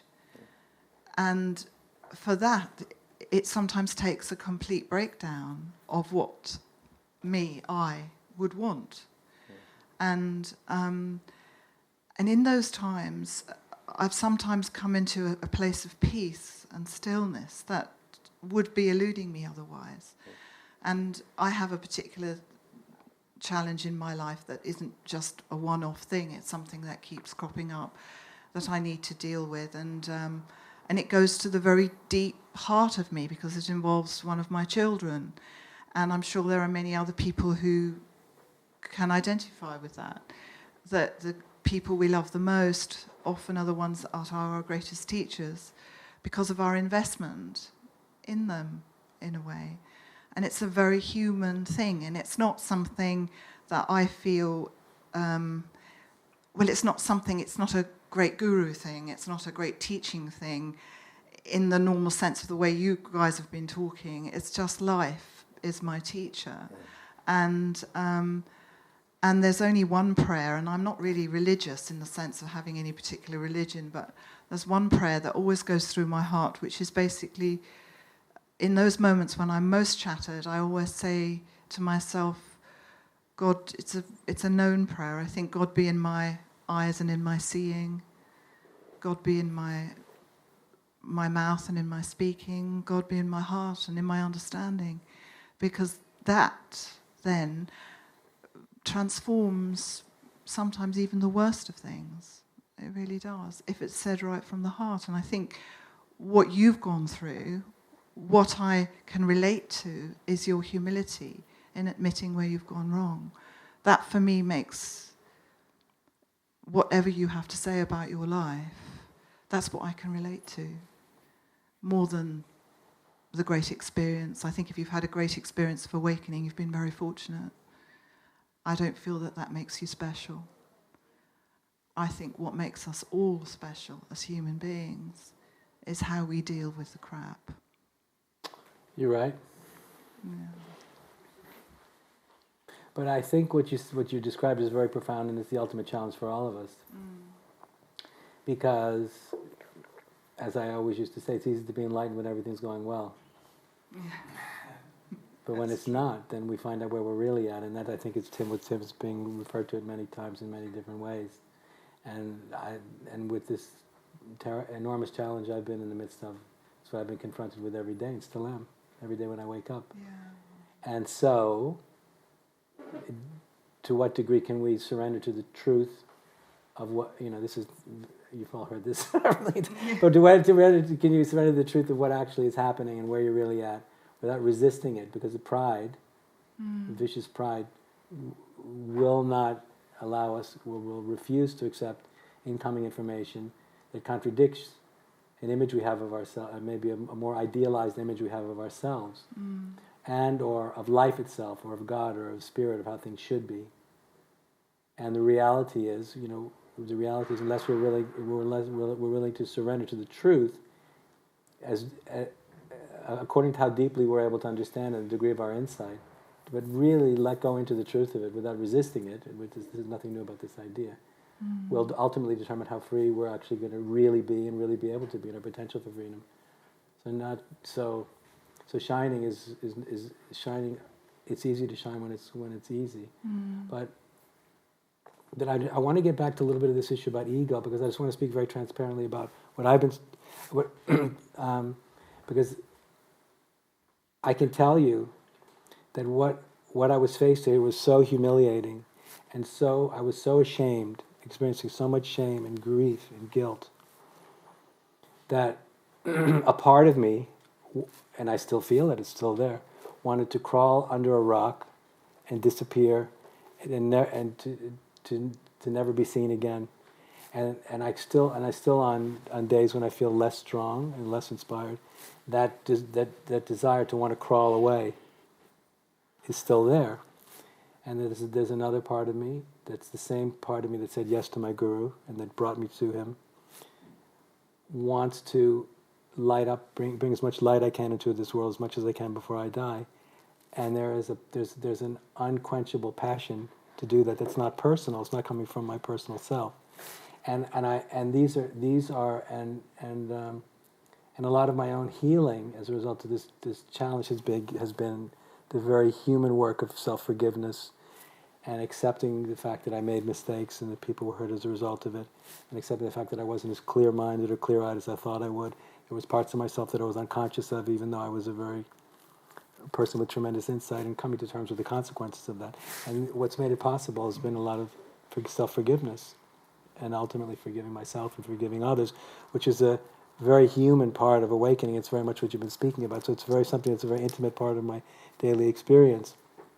But I have to be very honest that the part of me that wants to crawl away is a very different part of me that wants to stand up and bear witness, even in the face of everything that's happened. And I personally feel that I have an obligation to do that. And that obligation compels me to say no to the part of myself that wants to crawl away. And and I guess the thing I feel, because I have the same, I'm in a very different situation right now, but there's a part of me that doesn't feel up to what I do, another part of me feels like I've got, I should, and there's another part of me that just wants to hide away. And my feeling is that yes, of course, there's things in us which pull us back, and then it becomes, what tone of voice do I use? How is that no going to be said? Am I going to look at that part and go, no? Or am I going to go, I really get why I feel like that? Because who wouldn't? It's a big thing. But as well, and I'll make some space, some crawl away space for you. I need to, there's regular times where I need to just crawl away and just go, it's just me and and then from that, this other thing, which is pulling me forward, can come and take mad risks, can do this with you, can do things I never thought I'd be able to do, and take, because of this, the deep safety that comes from waking up. Yeah, but the thing is, it's because I know that I made a commitment a long time ago, and I know that I know that I'm never going to back down from it. That's the only thing I feel like, if I can use the word, keeps me safe. But I feel without being doubtless before I thought about that, I might be able to succumb to this desire to crawl away. So I just wanted to say that for the record. Yeah, fantastic. Very good to hear. There we go. The gentleman here, I think, was first there, and then over there. Cool. I was just thinking about how would I put this? What would you say would be the next important step for the process in terms of the evolutionary process? Because it feels like I'm getting a sense of something different coming from each of you. Like from you, Tim, I'm paraphrasing, but it feels like you were talking about wanting to get further down into the human level experience. And so is it something like, would you say the next step is more of the next leap or the next big step we need to make, or however you want to put it, would be more of an individualized, distinct expression of the evolutionary process, as opposed to what I'm sensing is what Andrew's pointing to is more of a collective, impersonal expression of the process. I mean, and I just wondered if you might want Great to question. address that. It feels, I've always thought it's a both. Is Well, it a I both think- and, or is it? Yeah. No, I don't.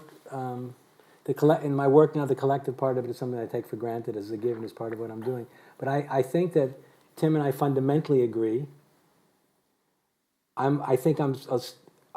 was always what's called a transcender, and my heart is still more attracted to the transcendental potential in consciousness.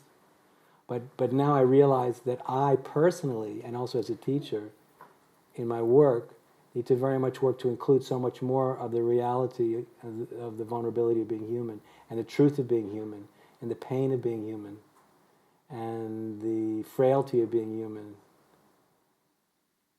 and the reality of the needs of being human, and to honor that and to respect that, and to include that more explicitly, and include the complexity of all that in a vision of being an evolutionary enlightened human being, and some dimensions of being human were very much missing from the way I was seeing things before, and I was crashing into the frailty of my own parts of my own broken humanity, and seeing that it's true, it's taken that's enabled me to see where I was wrong and in ways in which I was missing, ways in which this was missing. So it would be more of a still giving the transcendental nature of consciousness the greatest priority, while including more and more of a much more complex understanding of the challenge of being human. And I would say not only both and, but all and everything, really. I'm incredibly greedy because it feels like we've got so much, and who wouldn't want it all? So I was thinking just the other day, what I mean by awakening now, or being deep awake, really is to wake up to everything. So that means to really get into sensation, breathing, feeling, just the very raw, I want to wake up to this. I also want to wake up to this incredible process of being a soul on a journey, of being a story, of the adventure of being Tim, of being part of a collective adventure. And I really want to wake up to this deep, still, formless presence, which is my being connected to all being. And I want all of that. And therefore, the next step, it feels to me, is to do all of it. And each person will be doing. For me, it's like what the thing that could be next for you will depend on maybe what you're missing or where you're drawn to. So if you're really stuck in this, it'll be this.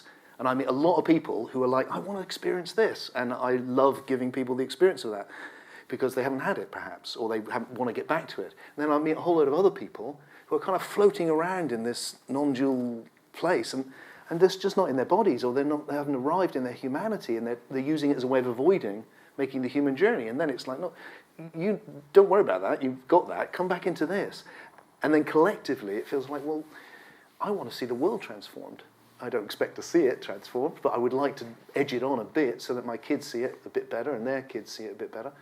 And for me, that means the dual purpose for me would be keep the new thing, the latest thing is this waking up to our deep being. And I feel like the people which I've been critical of in the past, who've had a, you know, who set up all these old traditions I wrote about that I think we need to go beyond, because they went off into monasteries and because they focused hard on something which very few people were experiencing, they opened it up for us. Because the past creates what's possible now. So the fact that those individuals did withdraw from life enabled them to open up to this thing which is transcendent. Now we can open up to that and bring it into life. And that's the key, that we can open up to that, feel the love, and bring the love in. And so that means my job, is to wake up to the place where there's one of us, and then to find out how to express that uniquely through Tim as best as I can. And your job is to wake up to the place where there's one of us and to express that through your particular nature as soul, as an individual. And then for us to support each other and encourage each other and to know that the human journey is going to be tough because of all the reasons you said, because life will kick shit out of you, and because, like you said, all the crashing up, and we're constantly living with the whole evolutionary spectrum. It hasn't gone anywhere. There's still physics doing its thing, and there's biology doing its thing, and there's soul doing its thing, and then there's the stillness. And we're in all of it, so no wonder it's complicated. And if we can, the waking up just is kind of almost like, well, just turn it up, just be more conscious of all of that, and then bring it in. So we're more individual, and yet we're all more one. And the more one we become, the more individual we can be. The more individual, the more. Yes, does that answer the? Yeah, kind of, yeah. Go on. It feels like you're emphasising more individuality. Both at the same. I'm saying that the two can only come together. What I'm actually saying is the way to wake up to the transcendent is by individuation, and that individuation it marks out the whole of the evolutionary process for 13.8 billion years. And you know, hydrogen atoms, you can't really tell one from the other very much, apart from what position they're in. But by the time it's arrived at you and me, we have really individuated. And if you get into our nature as soul, as psyche, we're really particular. And your story and my story. So that and the more individuated we've become, the less collectively we are, the more you're you and not just a representative of this culture. All of those things, the more we've individuated, the more conscious we are. And to do that requires doubt, standing out, autonomy, self-reliance, take responsibility, self-responsibility, all those things. The more that happens, the more conscious you'll be. The more conscious you are, the more you can be conscious that you are conscious. The more you can throw your consciousness back onto your being. So the two are not options, one or the other. They come together. That's the point. And that's what 13.8 billion years of evolution shows us. They come together. So individuate, and then what I call unividuate, come into a higher unity. But can I ask a question? Yeah. Because the one thing that to me is unanswered in that question is that with awakening to these higher states of consciousness, because of the freedom we experience when we see how so much of the world that we thought the world was showed up and was fixed and given in a particular, we realized it wasn't. Suddenly, the potential for not only conscious participation, but for the malleability of reality becomes apparent to us. And the thing is that as these individuals awaken, as they, number one, develop in healthy ways psychologically and emotionally, and gain this capacity for individuation and autonomy, as they experience, this is all an idealized possibly, but as they experience these higher states of consciousness and realize all things are possible, it's apparently that the structure stages of individual and cultural evolution actually exist. And so as people awaken higher states of consciousness, this can over time help people to awaken to higher structure stages. So as this happens, as more individuals with the leading edge in the world is the postmodern structure stage. So as more people at the leading structure stage of postmodernism begin to awaken, their potential for transcending postmodern and awakening to and becoming cognizant of and co-creators of a postmodern stage of a shared collective worldview, vision, and structure begins to emerge. Now, what to me the power of enlightened awareness to affect change at the level of culture will emerge when more people have these kind of awakenings, and sharing a fundamentally coherent vision of the possible emerges, one that challenges the status quo and transcends and includes it and embraces it at a higher level. Now that going to a higher level is inherently going to challenge the status quo and the way things were, and it's always worked that way. And so I just wanted to add that to the argument, because I think that just the experience of awakening to being and just the experience of healthy autonomy and individuation in and of itself, because then it says, oh, well, then if that's going to happen, then through that healthy vehicle that has access to enlightened awareness is higher human stages, higher potential human stages, and those higher stages reveal new possibilities for integration, for unity and greater complexity and greater coherence, but that inherently challenges the status quo.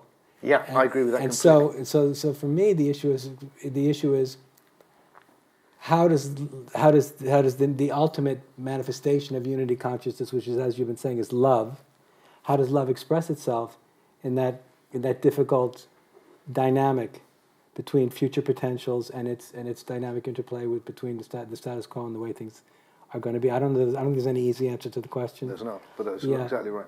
But And what I mean, I'm sure you know this, but just to say it, when I say the word love, it can be heard as kind of love, and I do mean that, because I really like kind of fluffy pink love, but the love that I mean is really deep and strong. I mean, it's just a massively, just so deep. It can hold everything in it. It can hold all of life. It can hear. There's cultures and there's peoples and there's, everybody's different. Yeah, exactly. So if you're going to go around teaching some kind of love, it's like you're putting everybody in like one big pool or something. No, not at all. Nobody wants to be the same. No, exactly right. Exactly. I think you're exactly right. Exactly right. That's the whole point. Everyone needs to be themselves, Who's and then in we charge find of even. this big pool of love that No you're one. talking about? That's the whole thing. No one's in charge of it. It's where we meet. It's the thing we create together. Yeah. That's why. I'm sorry. There you go. Just it's been coming in my mind, and Andrew, you were talking about just this pressure and how to rise above the status quo. I think that's what you were saying, right? Yeah. This is the No, challenge. what I was trying to say is there's a relationship between the awakening to higher states of consciousness and the emergence of higher structure stages in human growth, and so that there is a. It's for example, when postmodernity exploded on the scene in the 1960s, there was a culture war. Yeah. Exactly. And so it's from the biggest perspective, it's purely positive creative friction, and the biggest perspective, when you get in the relative human perspective, it's full of painful and challenging conflict between the realization of new ideals and new possibilities that are responses to the wrongs of the past and embracing potentials of the future. And so it's all good, but there is a real creative friction. So we just have to realize that part and parcel of higher spiritual development is going to be a dimension of creative friction between the status quo of where we've come from and where potentially we're going. I completely agree. And the thought that I had, especially when you restated it now, is that I can't help but feeling that that's actually as personal as it's a counterculture to your own personality. Absolutely. Absolutely. What's That's happening personally is also happening outward. We're looking out to kind of find a way. So with her question, it's almost like it's up to you fundamentally as a beginning point to intersect with the culture to raise above your status quo. right on. So that's why the term's been used, a revolution in consciousness. That's why it's been, people have really gotten this. There's genuine, and they often say the same things. I want a revolution in but that's the impulse that's revealed. That's self-actualizing, is that friction, because you see, you're riding a wave. You're riding a wave of evolution at that point, and you're awakening to it, and then you lose self-concern. Then you just want to make the thing happen. And also, throughout this conversation, I keep finding these sort of like categories and elements of what we're all trying to talk about here. And it's like there's the quality of meditation and the power that it has to be able to ground yourself. I mean, the many powers of meditation. And I think as a teacher that you stated as part of your approach was the way that you felt the need to push aggressively, a kind of a pressure. Is that, am I? A long time ago. Right, yes. right, exactly. And I heard it a long time ago as well. That pressure, I think there seems to be two parts of it, because one of it is the ideal that you're using to apply that pressure, almost like a philosophy that is also and the way that it's realized. And so my question is in my personal experiences, I felt like I've been in these two worlds, and where applying pressure to myself through the inspiration of a teacher that I'm following at that time, or an organization, has helped me a lot. And at other times I found that love was the one that held me in. It all depends on the circumstance. Yeah. And in that case, it was almost like a type of exhaustion in a way, where it was like I was kind of exhausted by the processes of the pressure, and especially like what logic, I mean, I have to thank you, Tim, because Paralogic really helped me out. There's a logic of holding two things. It's also the right thing at the right time for the right reasons. Yeah, I think that level of individuality, the right thing at the right time, the right person, and that the love. What I was going to say about love, when I was saying it's a deep thing, is that love can have any face. There's, a very personal example for me was my dad was an alcoholic. He was a lovely man, but he was an alcoholic, and to love my dad was not to go and get him a bottle of whiskey, but he hated me for that. Now, and I had to be willing to be hated because I actually loved him. So love isn't just being nice. Love is being willing to do the right thing. But doing that from love and doing that from anger or something else is a different experience. So doing it because I really wanted him to be okay was a different experience than, and we can find that connection because then we can do whatever's necessary. And that feels like the challenge.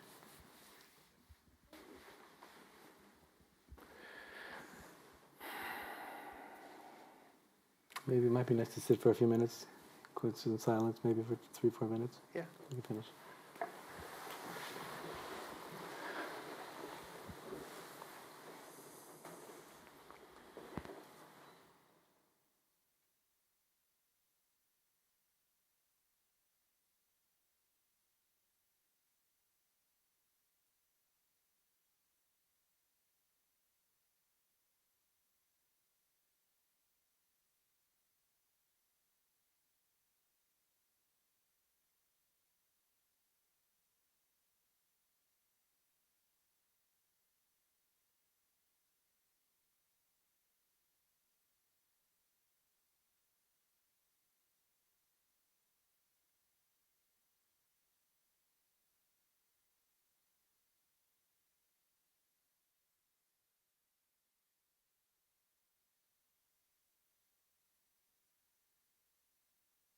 I'd like to invite you, if you would like to stay with that big stillness, but to open your eyes. And without saying anything, just turn to the people that are around you and just connect with your eyes with them. And maybe squeeze their hands and just see in that meeting, the meeting of your humanity, and through that, to that profound oneness of being that we've just been in with closing our eyes. And just have a sense of that. Thanks for making this happen. Thank you, brother. Thank you very much. Have we done? Have we cooked? Thanks for making this happen. Thank you, Thanks to Tim. everyone who's filmed it. Thanks for everyone for showing up and playing with us and being part of it. Thank you very much. Thank you, Tim.